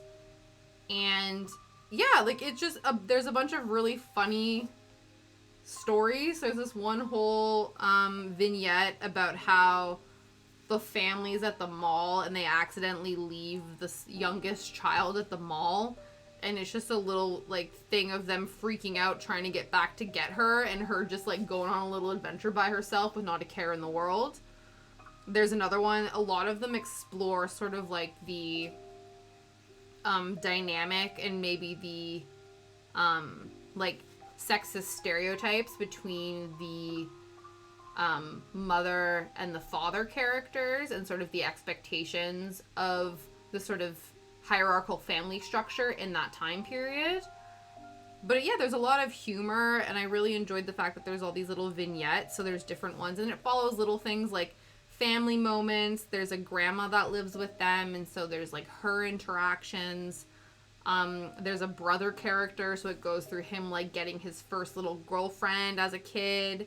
It goes through, yeah, just like little vignettes with the family. I think it is a little bit long, so I think the fact that they were little vignettes was helpful to break it up, but I think maybe they could have done maybe 2 or 3 fewer vignettes to make the movie maybe not as long.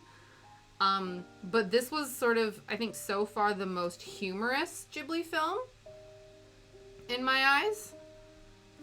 So if you want, like, I think maybe some of the humor and some of the things are a little bit dated, because obviously it was about life and times of a Japanese family in the 90s. So one, obviously there's potential cultural differences, because there's obviously different cultural expectations of families in Japan versus families in other parts of the world, and also the fact that it's specifically dated to the 90s Japanese family. Some of the things obviously either aren't applicable anymore, or... So it's sort of like a slice of life within a specific time period. But I think in a way that's kind of cool, because it's a little bit of like a time capsule as well. So that's enjoyable. I'm trying to think, where are we at in terms of our ranking? Oops. We're actually going through these quite quickly. Oh, fun fact about this one is it's also Studio Ghibli's first 100% digitally animated film. So I think there was a particular style that the that Takahata was going for, and so that was something that was, I think, difficult to achieve with hand-drawn images. So they digitally animated this one.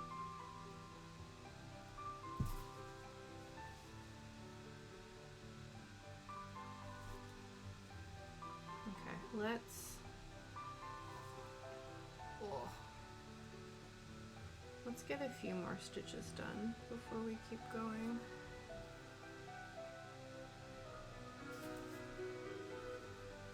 I feel like right now, for like, unless you are a like sufficient Ghibli aficionado, I feel like for most of like casual Ghibli viewers, we're talking about films that like no one's heard of.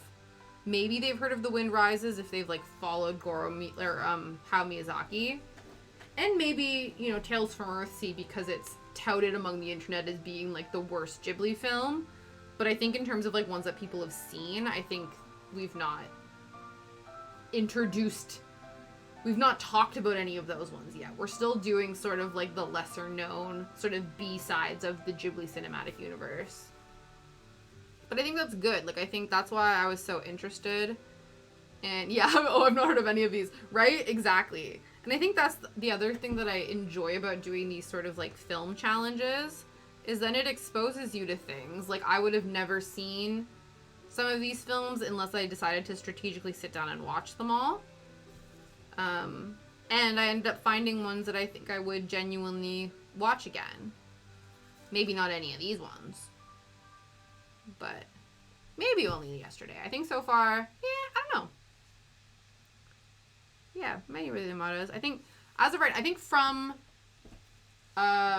only yesterday upward, these are the films that I would rewatch. The other ones, not so much.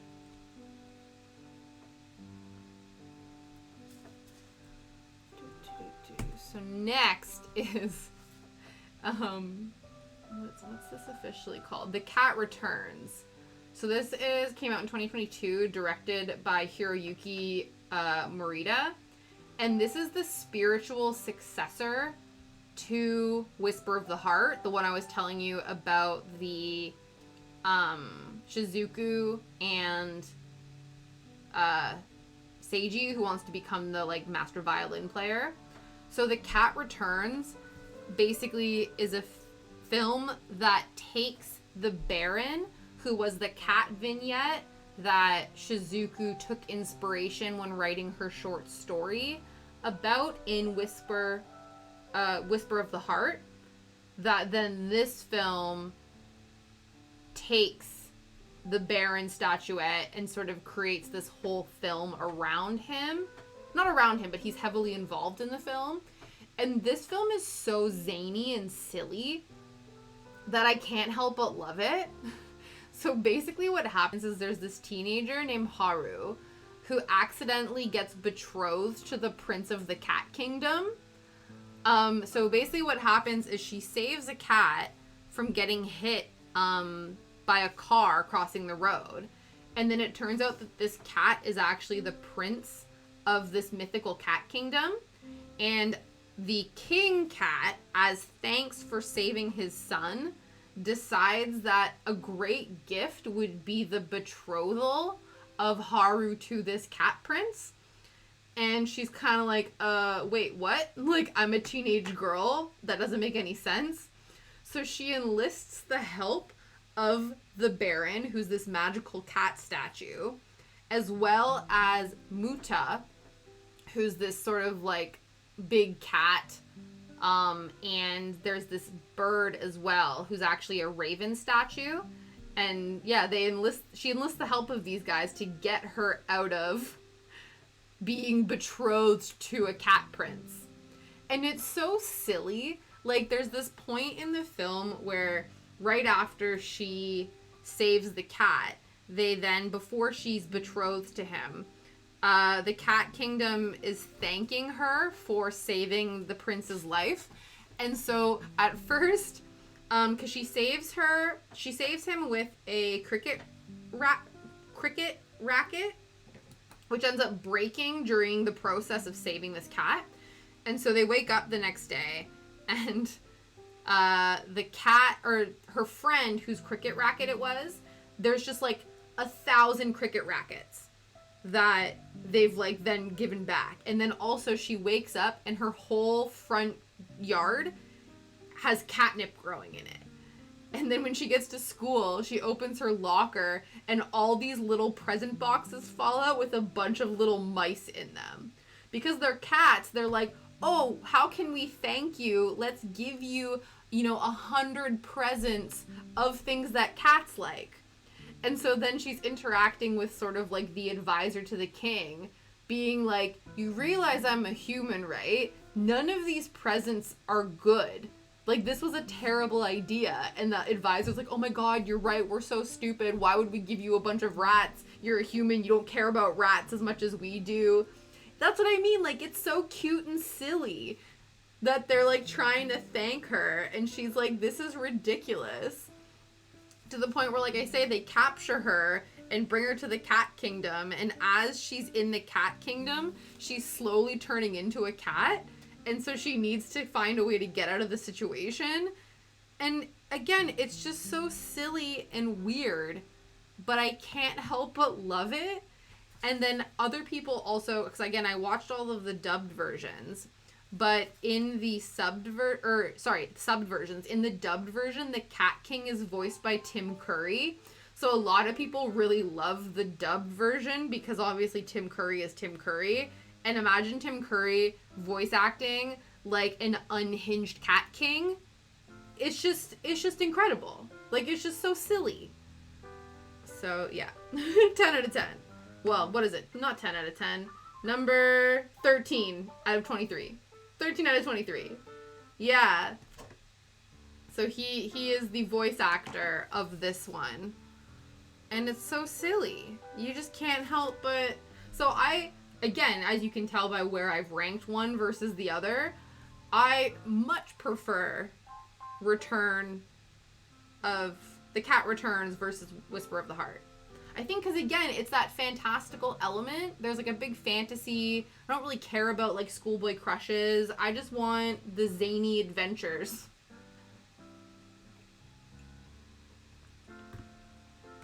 It's very silly.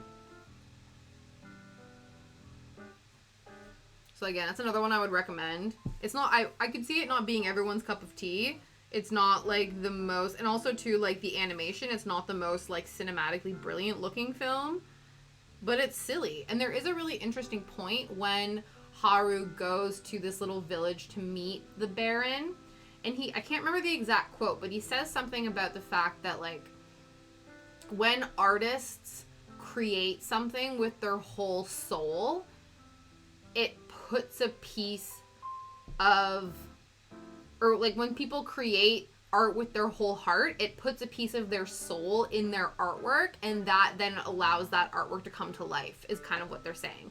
So that's why the Baron, and there's this particular raven or crow that comes to life, despite the fact that they are inanimate objects, because the artist put so much of their heart into it that it actually imbued a bit of soul into the art, and that allows it to come to life, which I think is a really cool concept. Are these films better than... Ooh, I can't remember. Because I've watched that one, and I had a short-lived Disney Plus podcast, or I had an attempt at a Disney Plus podcast, and I did review all 3 of the Aladdin films, and I can't remember how I ranked Return of Jafar. But I feel like it wasn't ideal. So I would say yes. I would say I prefer it to Aladdin 2. I can't remember what my initial ranking of that film was, but I do think that I like this one more. Just need to take a wee snack break. Oh, I went through this... I don't know why, but I suddenly, like, you know when you're paying for petrol at the gas station and then something randomly comes across and didn't go Jafar enough? That sounds like something I absolutely would have said, because you know I am the puntastic person. You know what? Maybe I would have committed more to my Disney Plus rewatch podcast if you were writing the script for me, Saul. Because, see, it's zany quips like that my brain just wasn't thinking of. But yeah, I went through, I had a craving for fudge, and I picked up some fudge, and it's very Moorish, and I have to resist the urge to not inhale the entire thing.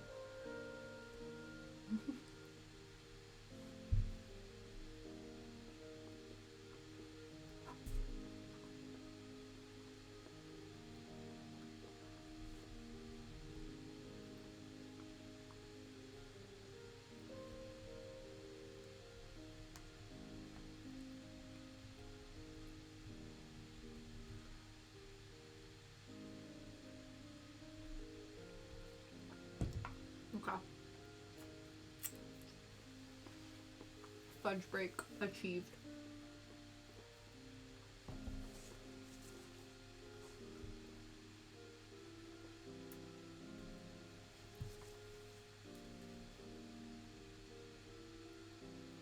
Okay, let's do another line of stitches, and then we'll move on to what's our next film. Ooh, this is my first, like, controversial opinion, I think. Number 12 is Kiki's Delivery Service. So I have not put Kiki in my top 10. And I don't know if that's... I feel like that's a controversial opinion, because I feel like Kiki is very beloved. I feel like a lot of the Ghibli, like, merchandise, that's the word I'm looking for. I feel like a lot of Ghibli merchandise around revolves around Gigi, her black cat in the film. I feel like it's touted as a quite like an interesting, impressive film, both visually and yeah, I don't know. But I think the thing with this one is this is a slice of life film with fantastical elements. So it's that one that I talked about, how there's a few that, you know, most of the films are slice of life or they're big fantasy epics, or there's a bit that's sort of like an in-between. This is an in-between film. And I remember liking it more when I first saw it, but I think that's just because, you know, I love anything to do with, like, witches and witchcraft. So I think the thing is I wanted to love this film, but it's, like, not a whole lot happens. I think this film is a little bit kind of like Only Yesterday, in the sense that there's sort of a narrative element of trying to find yourself. Or you know what it is? It's actually more of like Whisper of the Heart, where Shizuku's trying to figure out what she wants to do with her life. If she wants to go to high school, you know, if she wants to become a writer, what that would look like to have that passion and drive. And I think Kiki's kind of going through the same thing, where she's trying to figure out what she wants to do. She's learning how to be independent. She's, like, growing up and going through, like, training and trying to figure out her place in the world. So it's one of those where it's more of a growing up film that just happens to have, like, fantastical witchy elements to it. It's a beautiful film. I think the vibes are strong, but the story is kind of meh. And also the boy that is, like, kind of interested in her is also, like, kind of annoying. And he's, like, not that interesting. I do think I know in the original film, basically what happens is, like, I guess the narrative element is Gigi, who's her black cat, and there's, like, lore within the film. I don't know. It's also based on a novel. So I don't know if this gets covered more deeply in the novel, but basically black cats and young witches they grow up together, and that's how they have this special bond that they're able to communicate. So you'll notice, like, in the first part of the film, when Kiki's mom is talking to her, she's talking to Gigi, but not, like, directly communicating with him the way that Kiki can. But as she grows up and becomes, you know, more mature adult, more sure of herself, she doesn't need Gigi for that reassurance or that companionship as much. So they actually, like, no longer basically lose their ability to sort of communicate to each other as closely as they did when they were growing up. I guess in the English dub, that's not the case. They follow the English dub in the sense that there's a point in the film where Kiki loses her ability to fly, and while this is happening, she also loses her ability to communicate with Gigi. And so in the English dub, what happens is when she gains her ability to fly again, she also gains her ability to talk to Gigi again. But that's not what happens in the original film, or in the subbed version. So in the subbed version, even once she gains her ability to fly again, spoilers. Obviously, this whole film probably has spoilers. You should know that when we're talking about movies. But yeah, I've got to step away, but I'm glad I got to hear about the crappy ones. LOL. Yeah, no problem, Saul. Yeah, now you know all of the Ghibli films to not watch. I hope your stream goes well. I will chat with you soon. Thank you so much for stopping by, as always.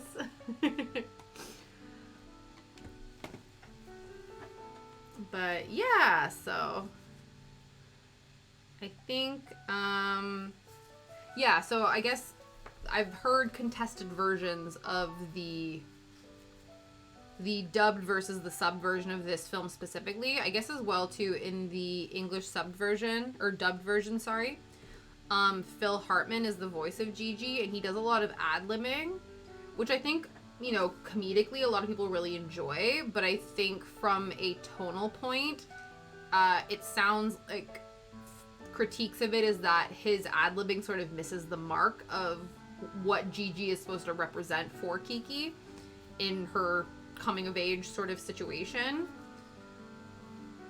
A bit of downer trivia is that Philip Hartman, who does the dub of Gigi, was murdered before the film was released, so the film is dedicated to his memory, which is a bit of a dark situation.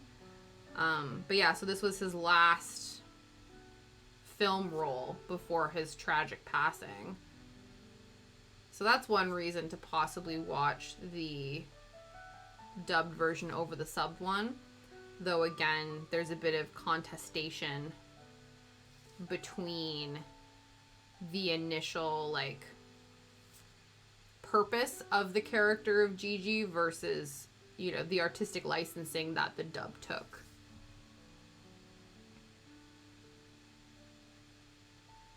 Yeah.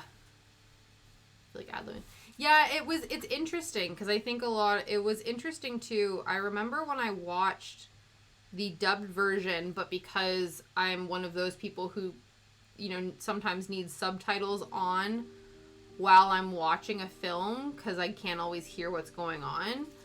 You know, that sort of thing where you can't hear unless the subtitles are on. The subtitles were different than what the dub, like what was happening on the dub. And I remember that really messing with me because obviously the dubbed version was doing their like reworked interpretation. Because I think what happens is when they do a dub, they actually get a different like screenwriter in almost to like adapt it for an English audience or for, so not, yeah, like for a North American audience. The most interesting one is that I read up that Neil Gaiman, the one who's like who wrote Coraline, Good Omens, all those kinds of things, he actually did the screenwriting English adaptation of Princess Mononoke. So they actually bring in like completely different people to write the dubs. So I think that, I don't know, like that's really interesting to me. So it was interesting when I was watching a dubbed version, but I think the subtitles that I had on were for the Japanese version, if that makes any sense. So it was really weird that I was like reading something happening, like some people were talking in the dubbed version, but the subtitles weren't coming up, and I was like, I don't understand. And then I was like, it must be that these subtitles are for the Japanese version of the film, not the American dub of the film. But yeah, it was crazy when I was like reading about, because I always have to IMDb everything that I watch, and yeah, hearing about his untimely death was wild.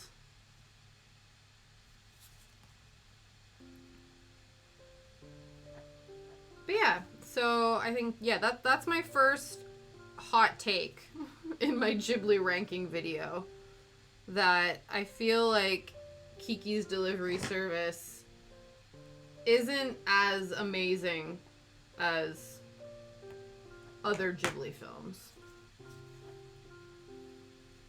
But visually really cool.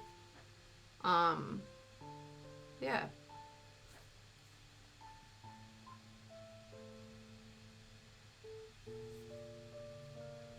I think the other thing too is that that's another film that I'm sure there could be a lot of like interesting discussion about. I've seen a few things about, you know, the emphasis on Kiki having a lot of different like female role models, because she's like 13 in the film and she meets like an elderly woman that she does deliveries for. She meets Ursula, who they act as like really good mentor and like maternal slash friendship figures for her while she's sort of becoming a woman kind of in a way, which is interesting. So it's more like an emphasis on her growth as a person and the woman who basically kind of adopts her to live in the bakery, and just the importance of like female friendships and having good role models to inspire you as you're going through your adolescence. So I think those are good messages. But yeah, slice of life film more so than fantastical epic. And if you want a film for the vibes, but less so for like a big engaging plot, then yes. Yes to Kiki's Delivery Service. But if you want, you know, a more engaging fantastical epic, I think you would be disappointed with this one.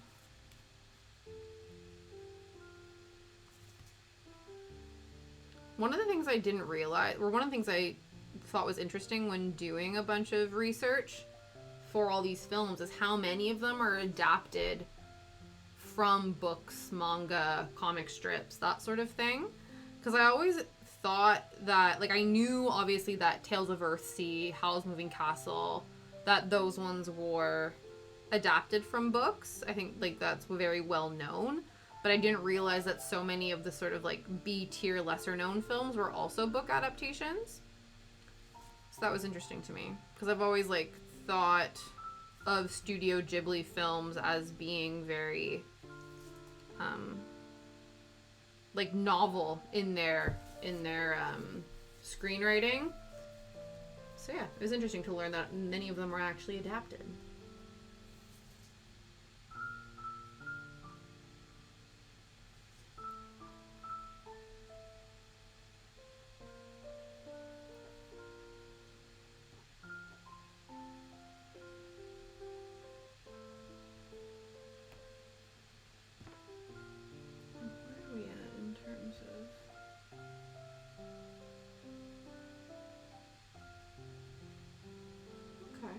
Actually not bad.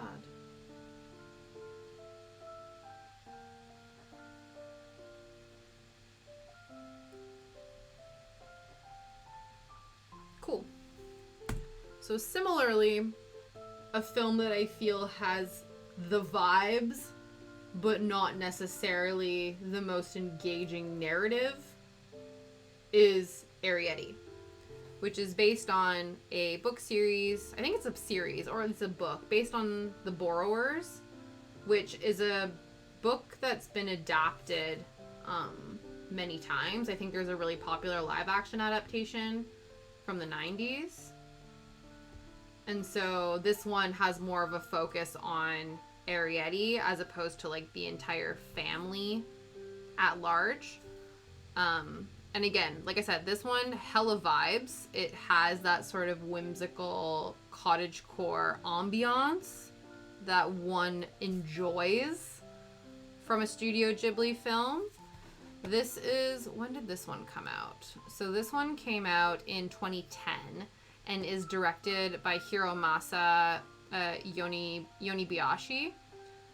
So I think the ones that aren't directed by Hayao Miyazaki end up not being as, like, they're not in the cultural zeitgeist as much as Hayao Miyazaki's films. But yeah, this one really good in the sense that the vibes are really great. It obviously follows Arrietty and her family of borrowers that live in this house that this elderly woman lives in, and this woman's grandson, who I think has a terminal illness or is, like, recovering from, like, a cold, but, like, it's back in the old days. Like, you know how those things where they used to be like, oh, you have a malady, like, let's send you off to the sea because the air will do you good. Like, one of those sorts of illnesses where I don't know if it's, like, terminal, but he obviously is, like, a chronically ill child, and so sending him off to get some, like, respite in his, like, grandma's sort of cottage home is what they're doing. So he moves in, and I think his mom told him stories about, like, the little people who live in the house and stuff. And so it's all about, you know, Arrietty's family trying to basically hide from the humans, because there's a lot of horror stories about, you know, borrowers being captured, being, like, you know, taken advantage of, mistreated by full-grown adults. So their whole thing is that they need to keep secret their identity and their existence. But then she sort of, like, befriends this boy And he tries to help them out, but his help is sort of a bit misguided. So there's this dollhouse that his grandma has, that he then, like, takes that kitchen and finds out where Arietta's family is and, like, replaces the kitchen with the dollhouse kitchen and all these kinds of things. But while he's trying to be helpful, he's actually leading the, I guess, like, housemaid? I don't know what her, like, the cleaning lady. This person doesn't, like, live in the house, but sort of is the caretaker of the home. She finds out about the borrowers and then attempts to, like, capture them. I don't know if it's, like, for fame and fortune, or she just wants to exterminate them because she's a bad person. But that doesn't sort of happen until later on, like, you know, sort of the second, third act of the film. And, yeah, sort of like, third act, because basically it ends up culminating in the fact that Ariadne and her family need to move away from the home. So again, it's sort of, I think that's the other problem with this one, or not problem, but the other thing with this one that's similar to Kiki's Delivery Service, where it is sort of a slice of life film again, where it's just sort of like, not even a summer, I'd say maybe like a few weeks in time that this movie takes place, where, you know, this boy comes and he meets Ariadne and her family, and then that chance encounter causes potential conflict that ends up with the family having to leave and relocate. But both Ariadne and the boy are, like, changed forever from their encounter with each other. You know what I mean? So, but again, vibes are immaculate. It's really cute to see how the borrowers use, like, small items and adapt them for big things. So, like, for instance, using, like, stamps as wallpaper, or, like, using a thimble for, like, a jug for water, or, like, little things like that, or using, like, buttons for tables, and little, you know what I mean? So it's really interesting to see how little things that people, you know, you just, like a paper clip, and that then becomes that sort of a thing. Yeah, so it's based on that same story. But I think, yeah, The Borrowers is the more well-known adaptation of this book. So this is the Japanese adaptation, animated adaptation of that book that I think has been adapted many times. But yeah. So again, another one that passes the vibe check, but not really like the narrative storytelling check, if that makes sense.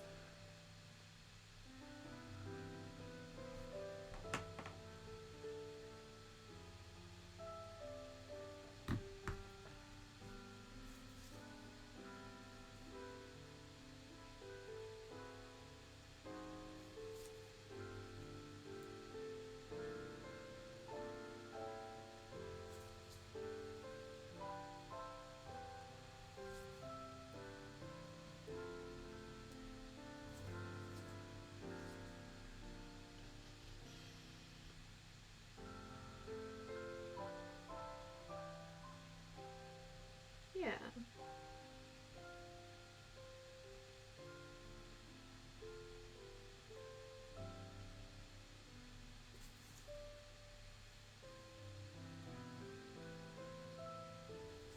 Now, I don't know if we should keep going in terms of our film rankings, or if we should end it here before we get into our top 10 and save the top 10 for Thursday.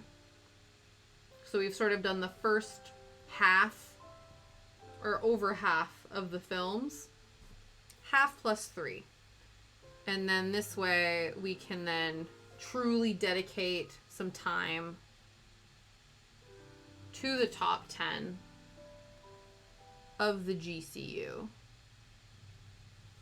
And we just spend like the last hour just doing what we do best, stitching, and trying to, you know, do as much stitching as possible. Maybe we'll do that. We'll save some, because the only thing is I feel like we'll get to most of them, and then it's like we'll get to 6, and there'll be like 2 films left, and that might be a bit underwhelming. So, I think that's what we'll do. So just to reiterate. Oh no. Here is from 23 to 11 in terms of our Ghibli rankings. So we have 2020's Earwig and the Witch, directed by Goro Miyazaki, at number 23. Trash, short, poor animation. Those are my 3 descriptors. That's what we'll do. We'll play a thing. We'll do descriptors. I'll do the ranks, and we'll do a bit of a summary with a few things. Okay, number 23. Earwig and the Witch. Poor animation. Bad story. Obnoxious main characters. Number 22. The Wind Rises, from 2013, directed by Hayao Miyazaki. I don't know. Fictionalized biography about a World War II creator. Really boring. Girlfriend / wife has tuberculosis. Okay. Number 21, Pompoko, 1994, by director Isao Takahata. Shape-shifting raccoon dogs with raccoon pouches, if you know, you know. Funny moments, but way too long. Those aren't 3 words. 3 phrases, I guess. Okay, number 20, Tales from Earthsea, directed by Goro Miyazaki, from 2006.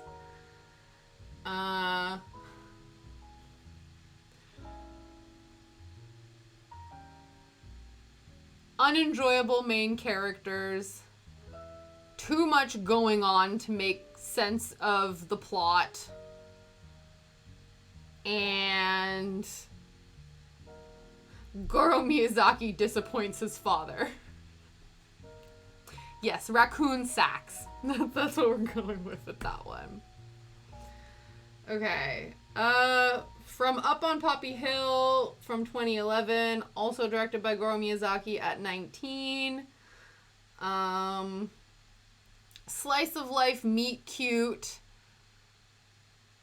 with a bit of a history lesson, but they had to throw incest in to get to the interesting history lesson. Sorry, not potential incest. Okay. Number 18, Whisper of the Heart, directed by Yoshifumi Kondo, from 1995. Slice of life meet cute again. Director gone too soon. Would have liked to see his potential.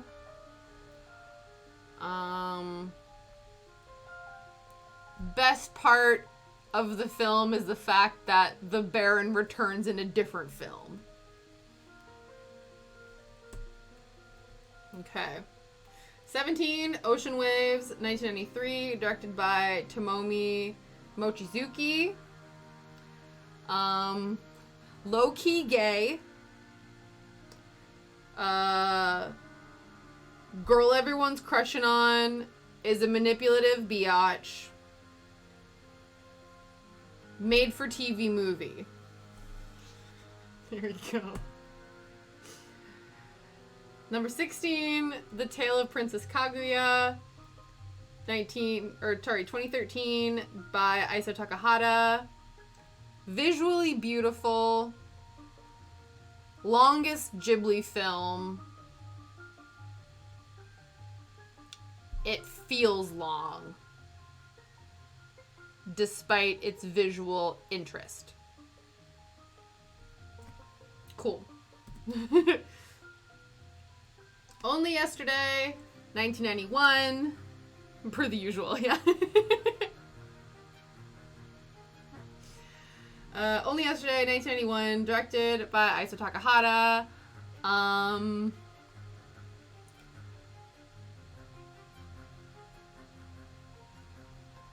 It's a reflection on growing up.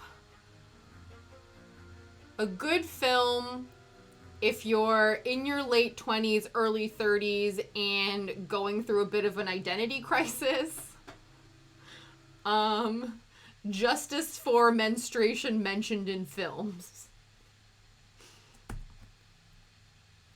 Number 14, My Neighbor the Yamadas, 1999, by Aiso Takahata.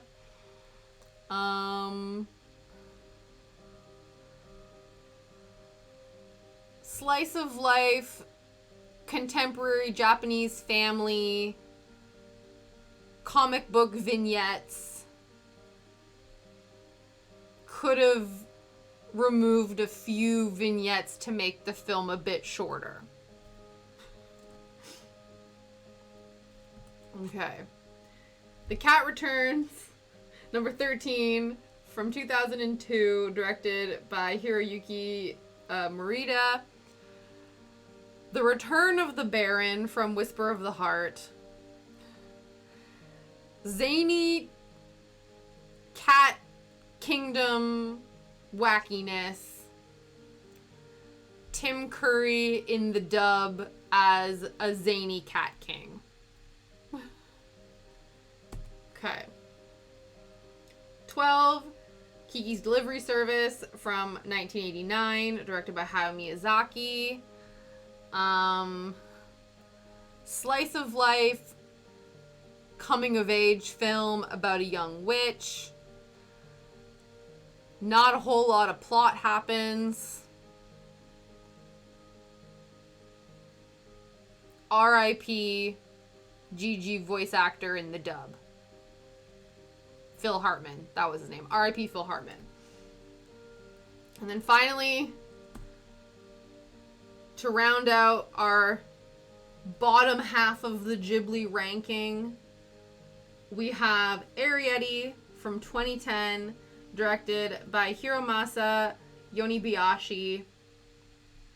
Vibes are immaculate. Slice of life film.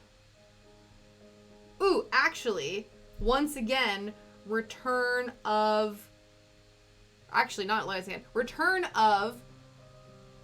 the Cat Returns characters. So Muta and the crow from the Cat Returns appear not explicitly, but they're there in this film, which I forgot to mention.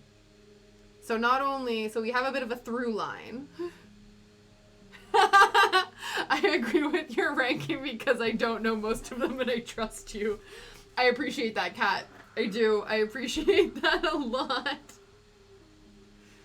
Yes. Yeah, exactly. Nausicaa is definitely further up on the list, for sure.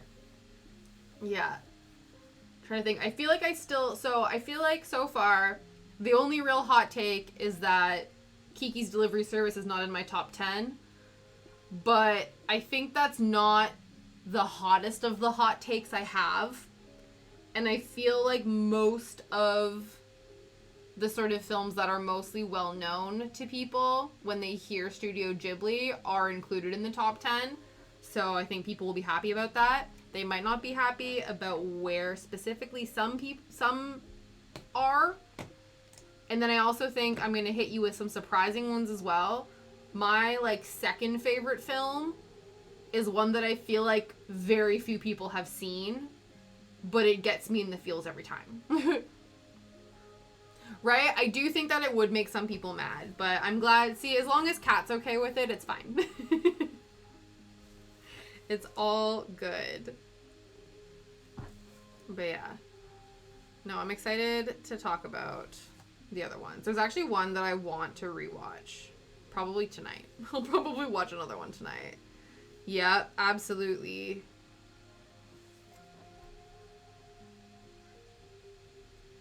Yeah, Howl will always and forever be S tier. I think I've talked enough that you guys know what my number one Ghibli film is. But I've not talked about my second one at all. But yeah, Howl's is great. It was really interesting. I watched a few different Ghibli ranking ones. Yeah, I watched a few Ghibli ranking videos today.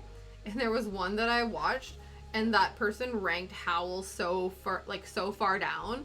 And they even said, he was like, I know that this is a controversial opinion, and I feel like I'm an outlier in the fact that, like, he was like, I don't get it, and I know that a lot of people do, and so this is totally a me thing, but his was so much further down. And I think, so I don't think my controversial opinions are as controversial as him, like, not putting Howl even in, like, his top 10. So that was interesting. But there was another person that I watched, and I think I agreed a bit more with their rankings. So that was cool. I want to see Grave of Fireflies. I don't think I can mentally handle right now. Yeah, definitely. It's definitely one of those where you do need to be in a headspace for it. I was actually surprised at myself. I think I spoke about this, where I was surprised that I didn't. Oh, female gazing. That's possible. Yeah, that's true. All of us are thirsting for Howl. Maybe that's what it is. Maybe he didn't have the thirst that we all did for him. But yeah, Grave of Fireflies is one of those that I was gearing myself up for it. But it's almost like because I geared myself up for it so much, I don't know if it hit me as much in the feels as it probably could have if I went into it a bit more blindly. I think because I was like, oh, this is going to be the most depressing movie ever. I'm going to get so upset. This is going to be the worst. Like, not the worst, but it's going to be, like, such a gut punch to the soul. It then ended up not being as hard of a gut punch. So, I don't know what that says about me. I think it's just more about the fact that I, like, mentally geared myself up for it. You cry the drop of a hat. Yeah, maybe not for you. Unless, because, you know, I do think that there is a benefit to watching media that makes you cry, because it's sort of like a controlled environment to sort of, it's like a controlled, safe environment for you to let out strong emotions, and there's something very cathartic about crying sometimes, and so I think movies that can make you cry can, like, there's benefits to them, but obviously in the right headspace, you know what I mean? Which is so funny about how, because men don't see it. They expect us to be into macho men. Yeah, it's so true. Absolutely. I think the other thing too, though, there is some points, though, where I think Howl is very flawed as a person. Like, when he has a freak out about the fact that his hair is a different color, and he's like, I'm hideous. You're like, okay, crybaby. Yeah.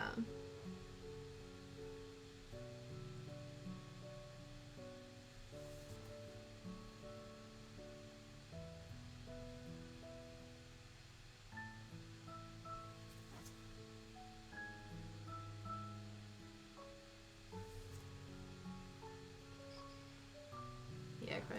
Yeah, definitely. I think sometimes it's necessary to have a good cry.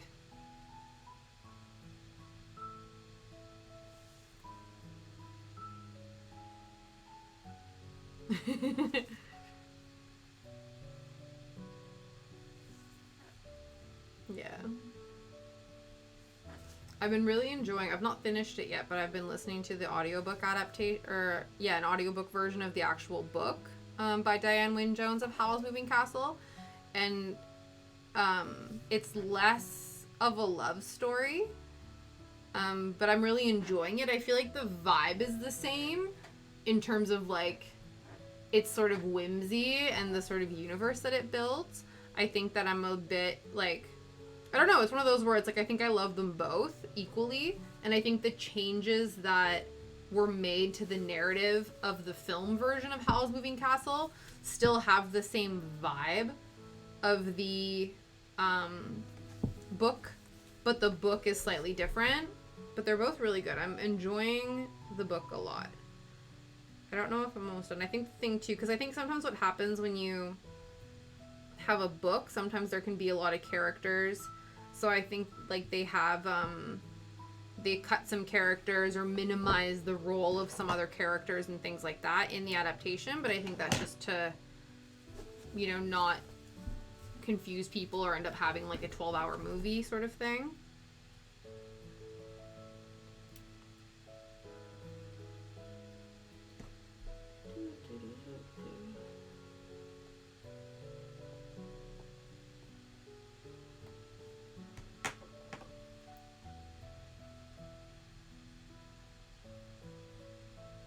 One of the things I was thinking about today, and I don't know if this is just me being, like, a bit unhinged, or, like, you know, just being all, I don't know. I don't know. But part of me was like, oh, maybe since I did all of the Ghibli films in their sub form, maybe I should try rewatching them all in dubbed form and seeing if that changes my ranking. It was interesting because, again, one of the rankings I saw on YouTube is that somebody watched the dubbed versions and they hated the voice actors who did the the English dub of Laputa, to the point where they watched it in subbed to see if the voice acting actually changed their opinion of the film. In his opinion, it didn't change it too much. Like, the film itself was still ranked where it was.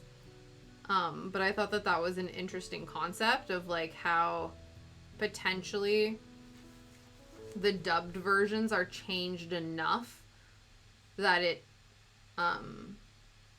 would influence how you feel about the actual film as a whole. Yeah, I quite like the Nausicaa dub, and I love the Howl's Moving Castle dub as well. It was actually interesting. I was trying to figure out between the dub and the subbed version of Howl's Moving Castle which one I liked more, and I think I love both. Which is cool. I think that's probably the best way, because then it's like you can kind of watch it in whatever format.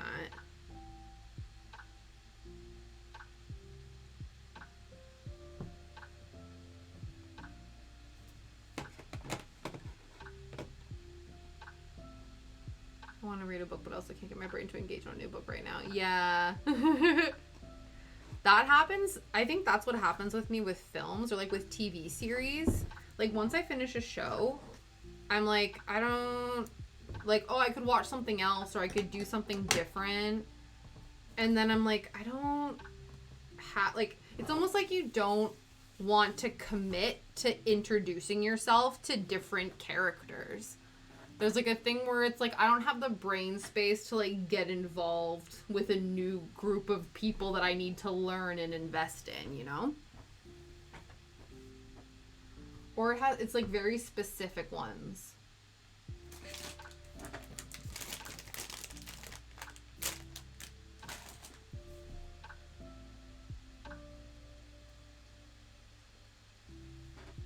Sorry, I need another fudge break.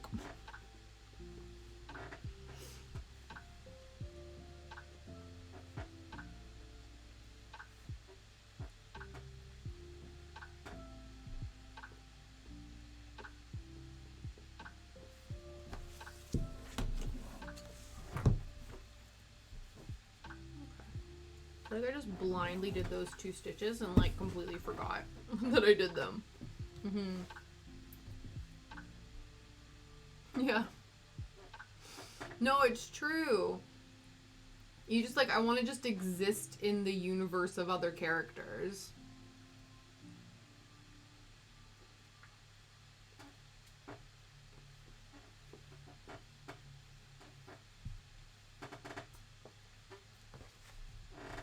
Oh. Need some WD-40 on my chair.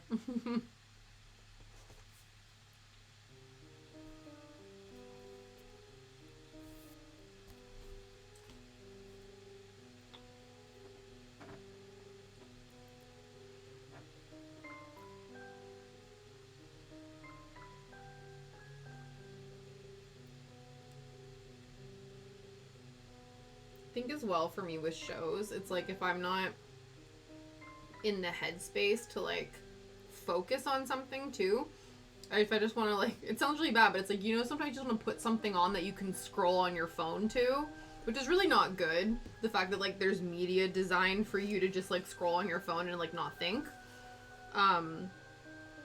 But sometimes that's all I want to do. It's like, I know I'm going to be on my phone and, like, not really paying attention, so I don't want to watch something new that I'm going to have to pay attention to and, like, miss what's going on.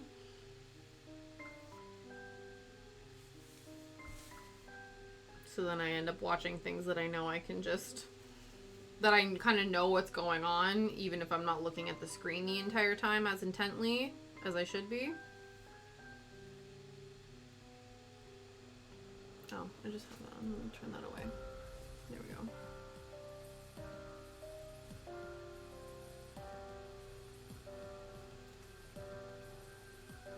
Candy this past Saturday.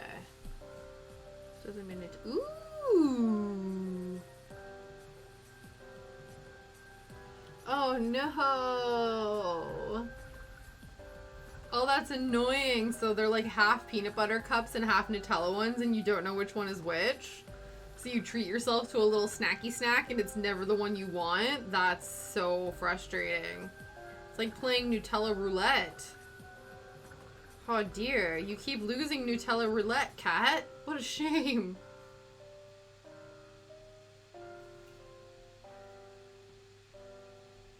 We had our family Christmas do on Saturday, our family Christmas party. Like this is like with the extended family and stuff, and we do Secret Santa with the extended family. And so it's like it's like a pretty well-known fact that my partner Liam is obsessed with Nutella. But it's getting to the point now where like everyone just gets him Nutella for any event. So like for his birthday in October, he got like hella Nutella, and then for Christmas for his Secret Santa, he got more Nutella.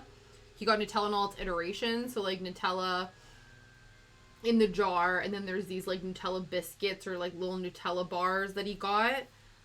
But he's even to the point now where he's like, I'm getting more of this than I can actively consume. But yeah, so he's quite the Nutella fiend. It's like one of those things that he will eat it eventually, but at the same time, it's like, you know, when you have too much of a good thing, you end up sort of like not into it anymore. So I worry that he's gonna get all Nutella'd out. It's a giant one you can get from Costco. Wow. Oh, Nutella frogs. So much chocolate right now. Yeah. You're like, I just want a little baby amount. That's cute.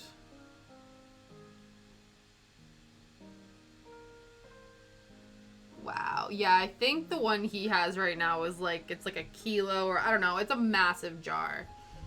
So, but we still have a full jar. Like he'll be Nutella-ing for a while now.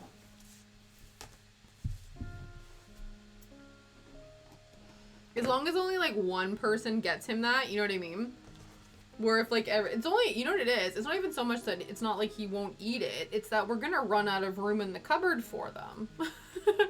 You're like, we only have this much room for the Nutella. So if you get us more, there's not gonna be any room for it.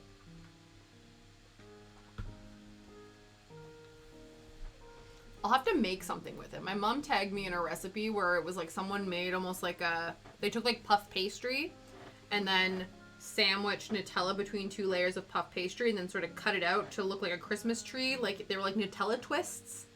So that looked really cute and good. That might be a good way to like use it up, is to like turn it into baked goods. 1 pound jar that I put my Really? Yeah. Absolutely, that's so funny.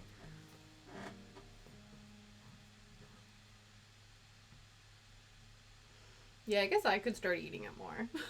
It's one of those where I feel bad because I feel like it's very much a him thing. So I don't want to like, you know, I don't want to cut into his Nutella stash, but he might need me to help him out.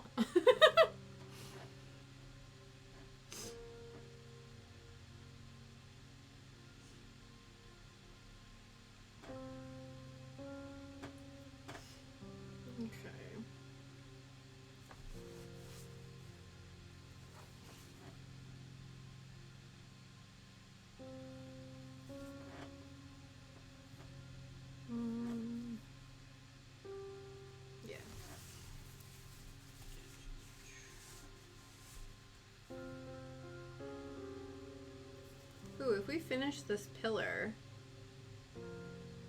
we will have finished the second page of this project, which will be awesome. See if we can get this done before the end.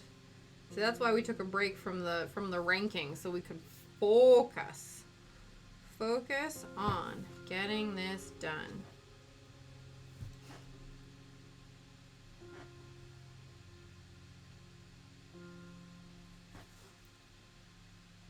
used to get croissant rolls and put some Nutella in it. Ooh, yeah. I think that's the thing too. Like, I'm much more of a salty person as well. Says that as I've been like chewing on fudge this whole time. Every once in a while I go through a sweet kick, but like 9 times out of 10, I'm gonna choose a salty snack.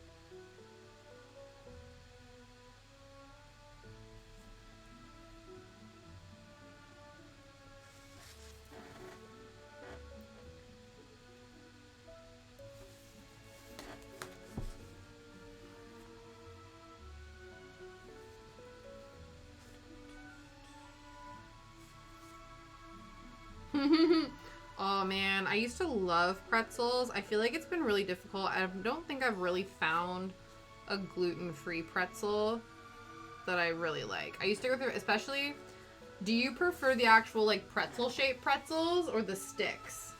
Because I always like the pretzel sticks because I used to take them in between my teeth and like scrape the salt off of them before I pop them in my mouth.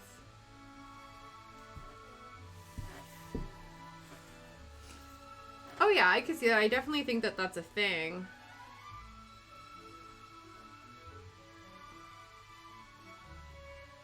I want to try. I'm just parking this over here so that you don't get,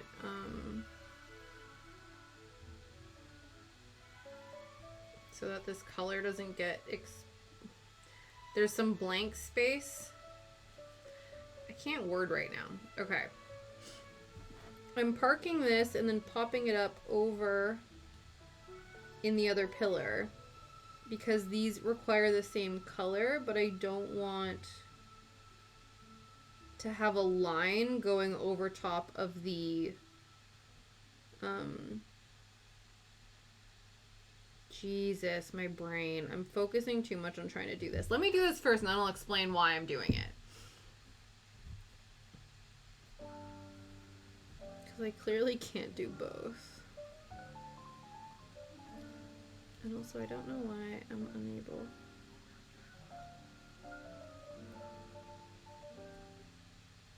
to catch these.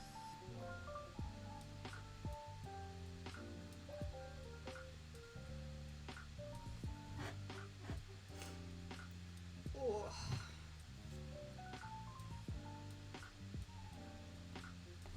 Snyder's has some now. I like all of them. Ooh, oh yeah. Yeah. Pretzel balls. That would be nice. They probably have a really, like, the crunch factor on those is probably really good. Okay, so what I was trying to say before my brain was short-circuiting is this is one color and this is also in that color, but there's a section here that is clear and I didn't want the potential of seeing a line in the background show up on the white fabric, so I just snaked and like parked part of the thread under this to snake it over here so that we didn't get that crossover line situation. Does that make sense? That's what I was trying to articulate. I don't know if that came across, but that was the plan. So now we're over here and now we're not going to get any potential like line showing up. Snyder's has gluten-free. Oh, okay. I'll have to see if that's the brand that carries here. It would probably be in like the international section. I'll have to ask my parents to keep an eye out in Canada.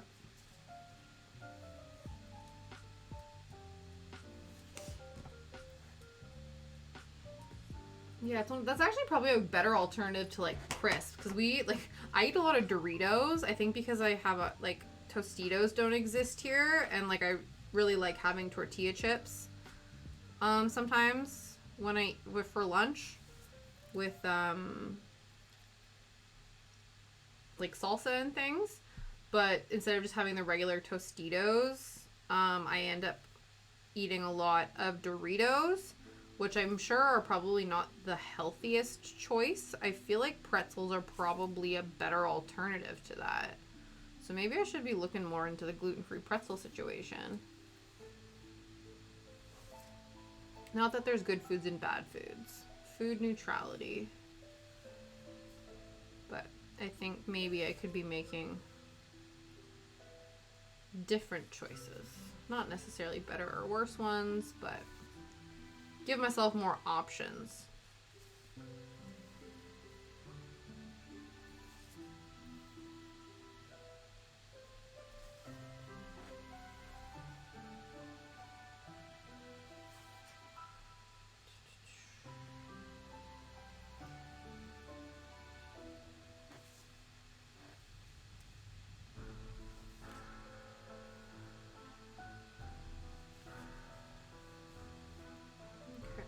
Got about 20 minutes left. Let's see if we can't finish filling this one in.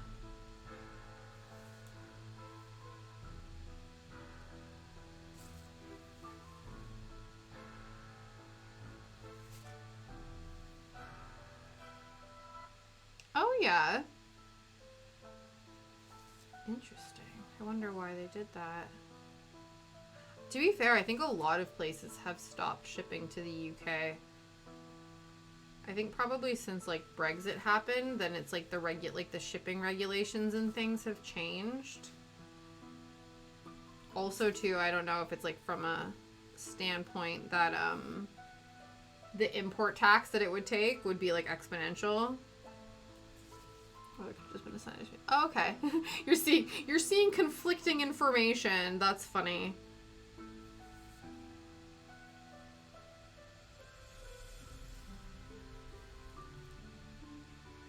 But yeah, I noticed a few places. I think now it's changed, but I noticed a lot of like individual retailers that were like suspending their shipping to the UK. Yeah, I think that's part of it. And then actually a lot of UK sites that I've been on have suspended their shipping to the EU. I think again for like import and stuff like that, because I think it probably costs a lot for individual makers and sellers to ship to different places, especially if they have to do like UK custom like declarations and things like that. I did that today. I went to the post office to send Christmas presents to my family. And so you have to sign up the declaration, and then I think depending on how expensive the thing is, then that, you know, there's like import tax and like customs whatevers and all that kind of thing. So it just might not be financially worth it for people to ship certain places, especially if they're able to make a living shipping to other places, you know what I mean? I know sometimes that maybe that can feel like people are like isolating their fans from certain countries, but sometimes you just like can't help that, right?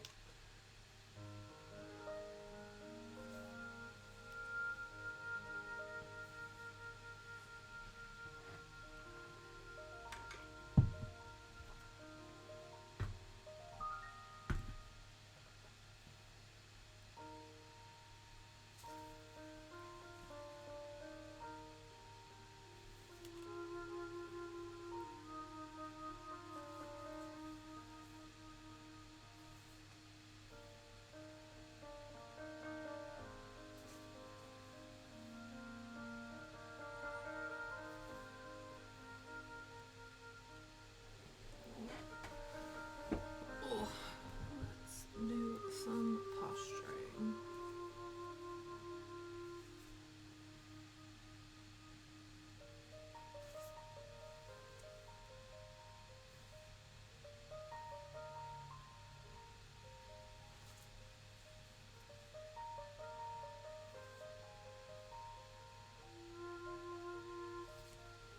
Oh, today, again, like I said, I went to the post office to ship some stuff, which then required, so we're doing more like leaving alone training with Shadow. I was expecting potentially to be lined up at the post office for like a good hour and a half or whatever, but I was in and out of there in like less than an hour. So I was like, well, I think the most we've left Shadow was like for an hour and a half. So I'm like, well, it seems kind of silly to waste this training opportunity. So I'm gonna like spend more time sort of just walking up the high street and things. So I picked up some lunch for myself, but I also stopped by. We have a library, like our local library on the high street, that also has like a cafe built into it, like a little coffee shop cafe thing. And I've always wanted to go in there, but I've just like never had an opportunity or the time or whatever. So I was like, well, I'm gonna actually pop into this place, take a look at the library, see what's there, and then also like pick up a drink from this place. Because it's a local coffee shop instead of supporting like a Costa chain or things like that. Dreamlight Valley, I had it. Ooh, oh, that's gonna be awesome. I finally started playing that again the other day, and I thoroughly am enjoying it.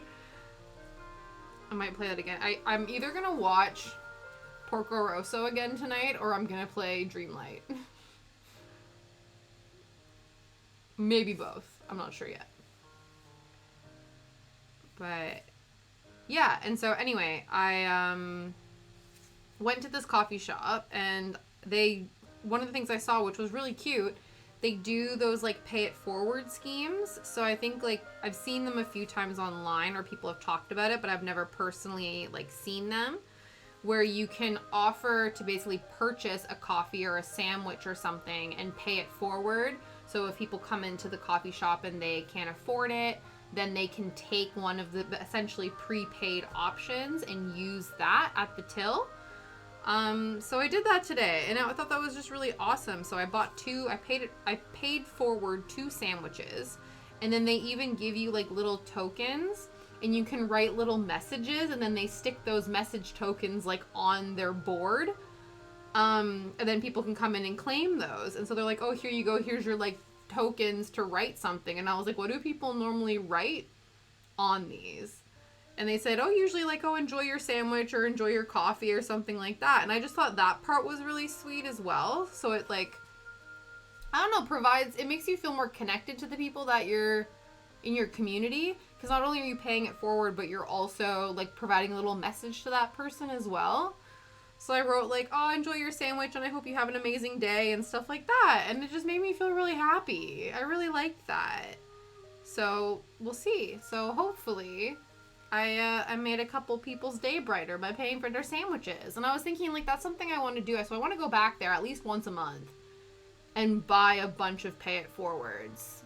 Because I just think that, and it wasn't even that expensive. Like it wasn't that much. And I'm like, this is just, and I also think like, it's just a nice way. I think sometimes, like, you know, you want to be, or there's, like, a desire to maybe be charitable and supportive of your community, but, like, you don't always know the right charity or the right place to support, you know what I mean? And so this was, like, a concrete thing for me to see, like, this is something that has an impact on the community that I'm a part of, and that just felt really awesome to be able to be a part of something like that. And so I'm like, I want to do that more. Yeah. Don't like the ones that yeah. Yeah, exactly. Like when you decide, oh, I'm going to pay for somebody's one in front of you. Yeah, no, this one was really cute. So it's sort of like on the off chance that somebody wants to, they can then grab it from like the little bulletin board or something. And I was like, that's a really cute way to do it. So now I got to think of what other cute messages I can write to people when I pay it forward in the future. Like, maybe I start writing little jokes or something. Or maybe I, like, draw little pictures or something like that. I don't know. I just thought that was really cute.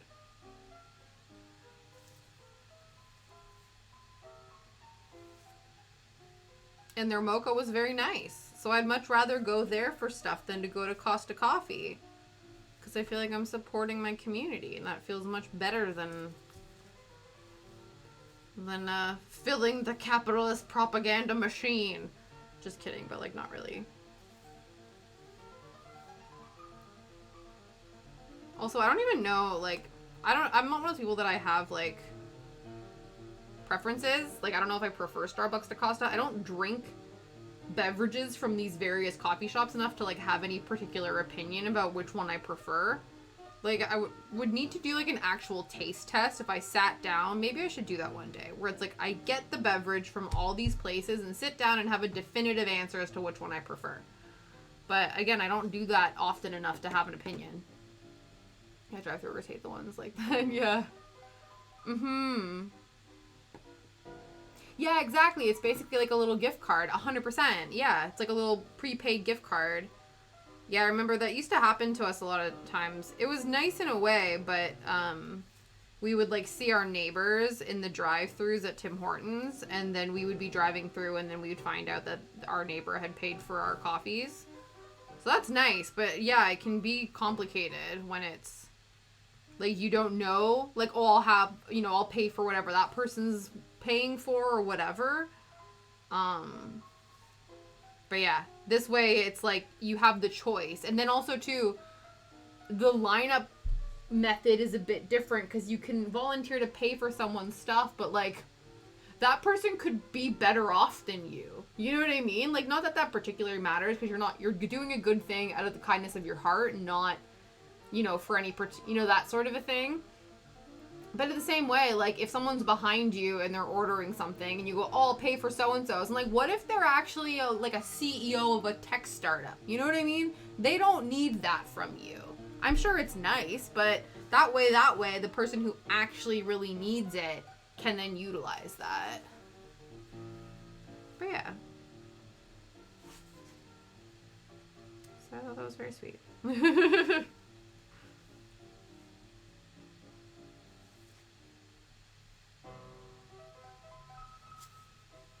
And then Shadow did very well. When we first leave, it's like the first 10 minutes probably, he's like howls and stuff, but then I kept checking in on our little like security camera. We call it Shadow Spy Camera. And he's just laying on the sofa, just chilling. It's like, yes, that's the goal. So hopefully. I think right now we could probably leave him for 2 hours. The goal is to get to at least 4, because that's enough to like drive to a movie, go for dinner and a show, and then come back sort of thing. But yeah. Right? I know. He was such a good boy. He's getting groomed on Friday. He desperately needs it. We gave him a bath before we went to our family Christmas do on Saturday. So that was fun. He hates the bath. He loves getting dried off. He loves drying off, but he hates the bath. So Liam and I always end up getting soaked. So what happens is I basically supply Shadow, this time it was with sliced turkey. So pieces of sliced turkey to distract him while Liam is like sudsing him up and washing him off. And then he gets to a point where he's like, I hate this, and tries to jump out of the tub. So usually I'm less soaked than Liam is, but Liam's usually completely covered in water by the end of it. We lay all the towels down all over the bathroom. It's a whole to-do. But we do it, and it was worth it, because, like, he was stinky. And he's so, like, his leg hair and his, like, on his paws and stuff is so long. We think he keeps chewing on his, like, hair and stuff because it's just annoying him how long it is. But because before, the problem was it would grow in front of his eyes, so he wouldn't really be able to see. And so we're like, that makes sense to go and get it trimmed because he literally can't see. But this time, it's like not growing in front of his face so much. It's just growing everywhere else. His ears are like totally floofy. It's so funny because he actually kind of looks like he has pigtails. Like when his ears, because his hair, hair on his ears is so long and just like has a mind of its own that he fully looks like he has bushy pigtails for ears. You have a glass and shower to trap them. Yeah. I think that's good because I think, yeah, you have that in case option. The only like closed space we have a shower, but like he's a long boy. He wouldn't fit in it. The shower, honestly, like Liam and I have a hard, like, you know, I have a hard enough time fitting in the shower. Because it's one of those where it's like a little cube. And like I end up bashing my elbows on the sides of the door, like of the walls all the time. So I can't even imagine Shadow in there.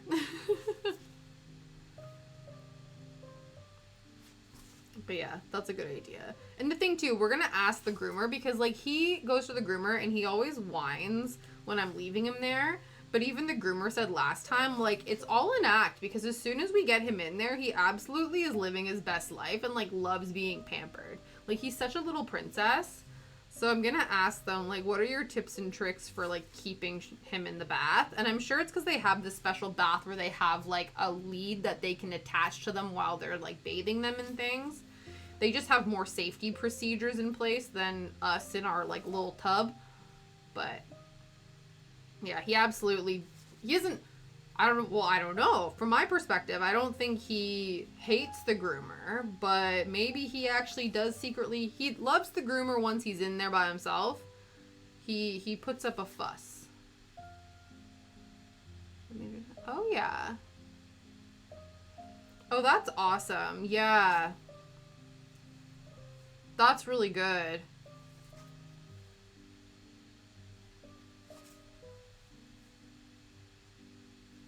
And that's really awesome too, because it's already an accessible thing. And so it's like if you get to a point where other people in your life end up needing something like that, it's like already there. You don't have to invest in the infrastructure to make it happen. Alright, I think we will finish this line of thread and then we will call it for today.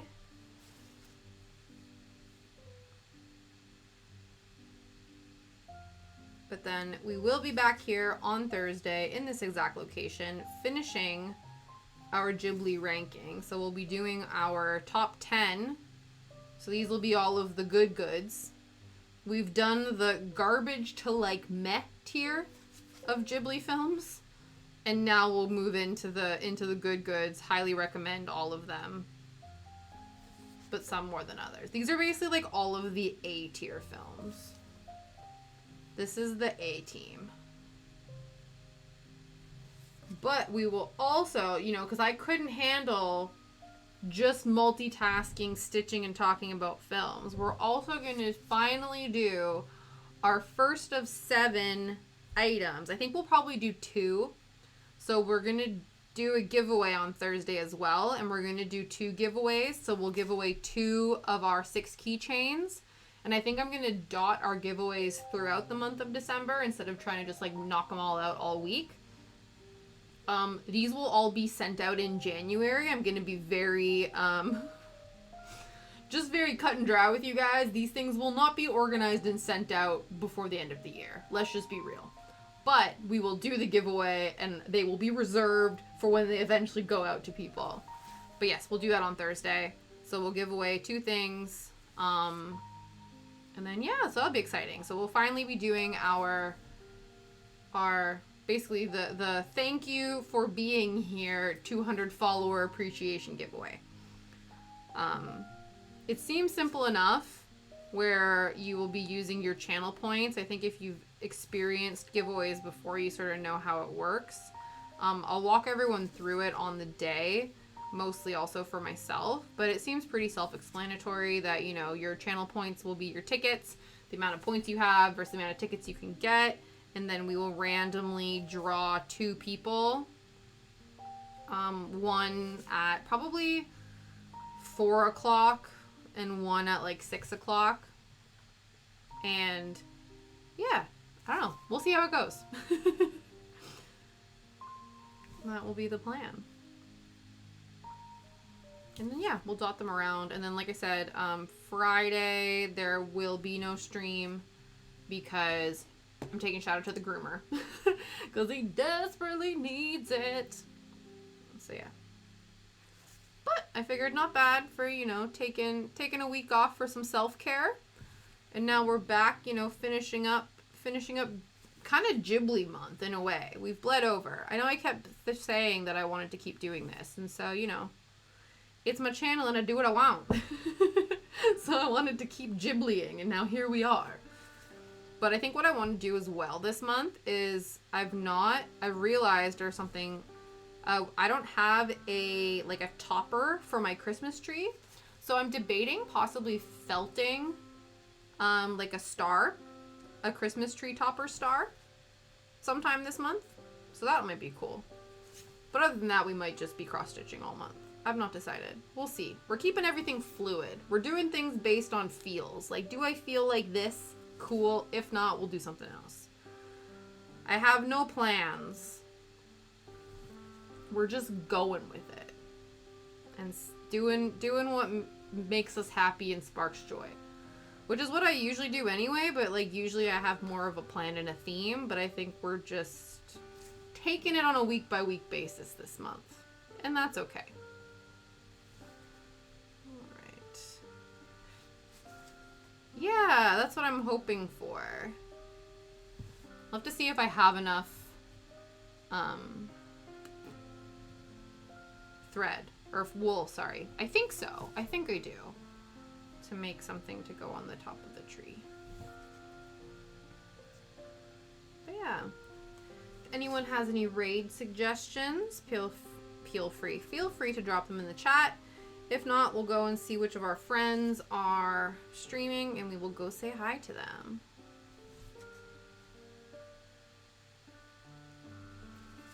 Just finish, probably half stitch up this. All right, actually let's cross off what we've done. Despite the fact that, you know, most of this stream was just me like blabbering on about stuff, I feel like we did get quite a bit done in spite of that, so that was good. Boop, boop, boop, boop, boop.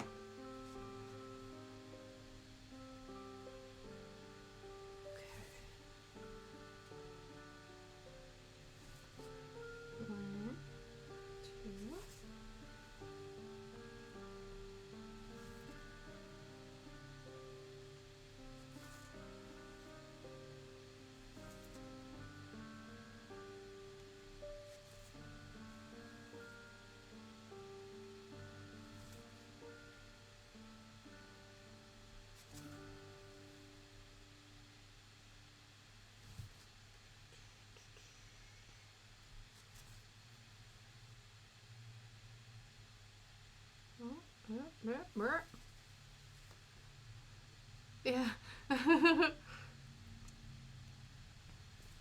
Yeah, right? I feel like in spite of, not bad.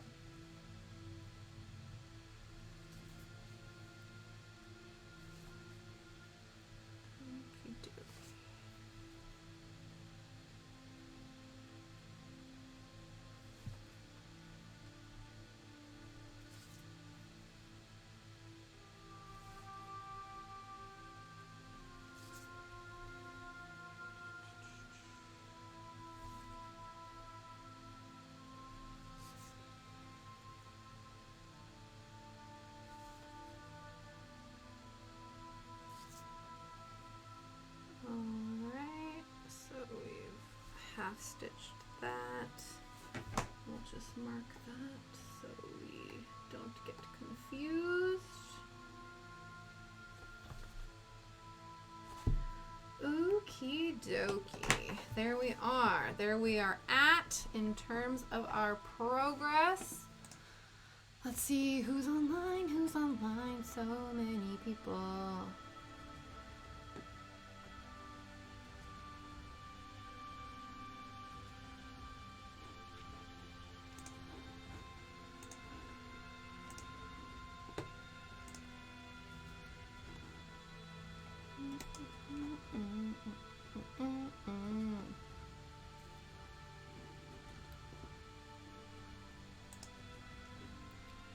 Let's go see.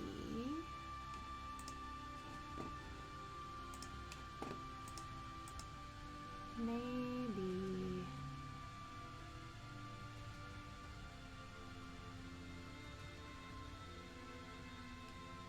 Dragon Rider.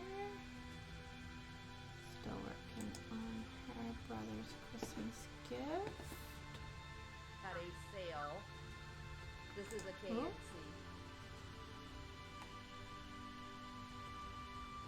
Yeah. Let's go and see them. There's the raid message. Let's go rate them. And like I said, we will be back here on Thursday doing more of the same. And there's nothing wrong with that. Like I said, top 10 Studio Ghibli ranking, more cross-stitch, and also some giveaways. Because, you know, we are just multitasking like a champ today. Alright, let's go raid Cat. And I will see you guys on Thursday.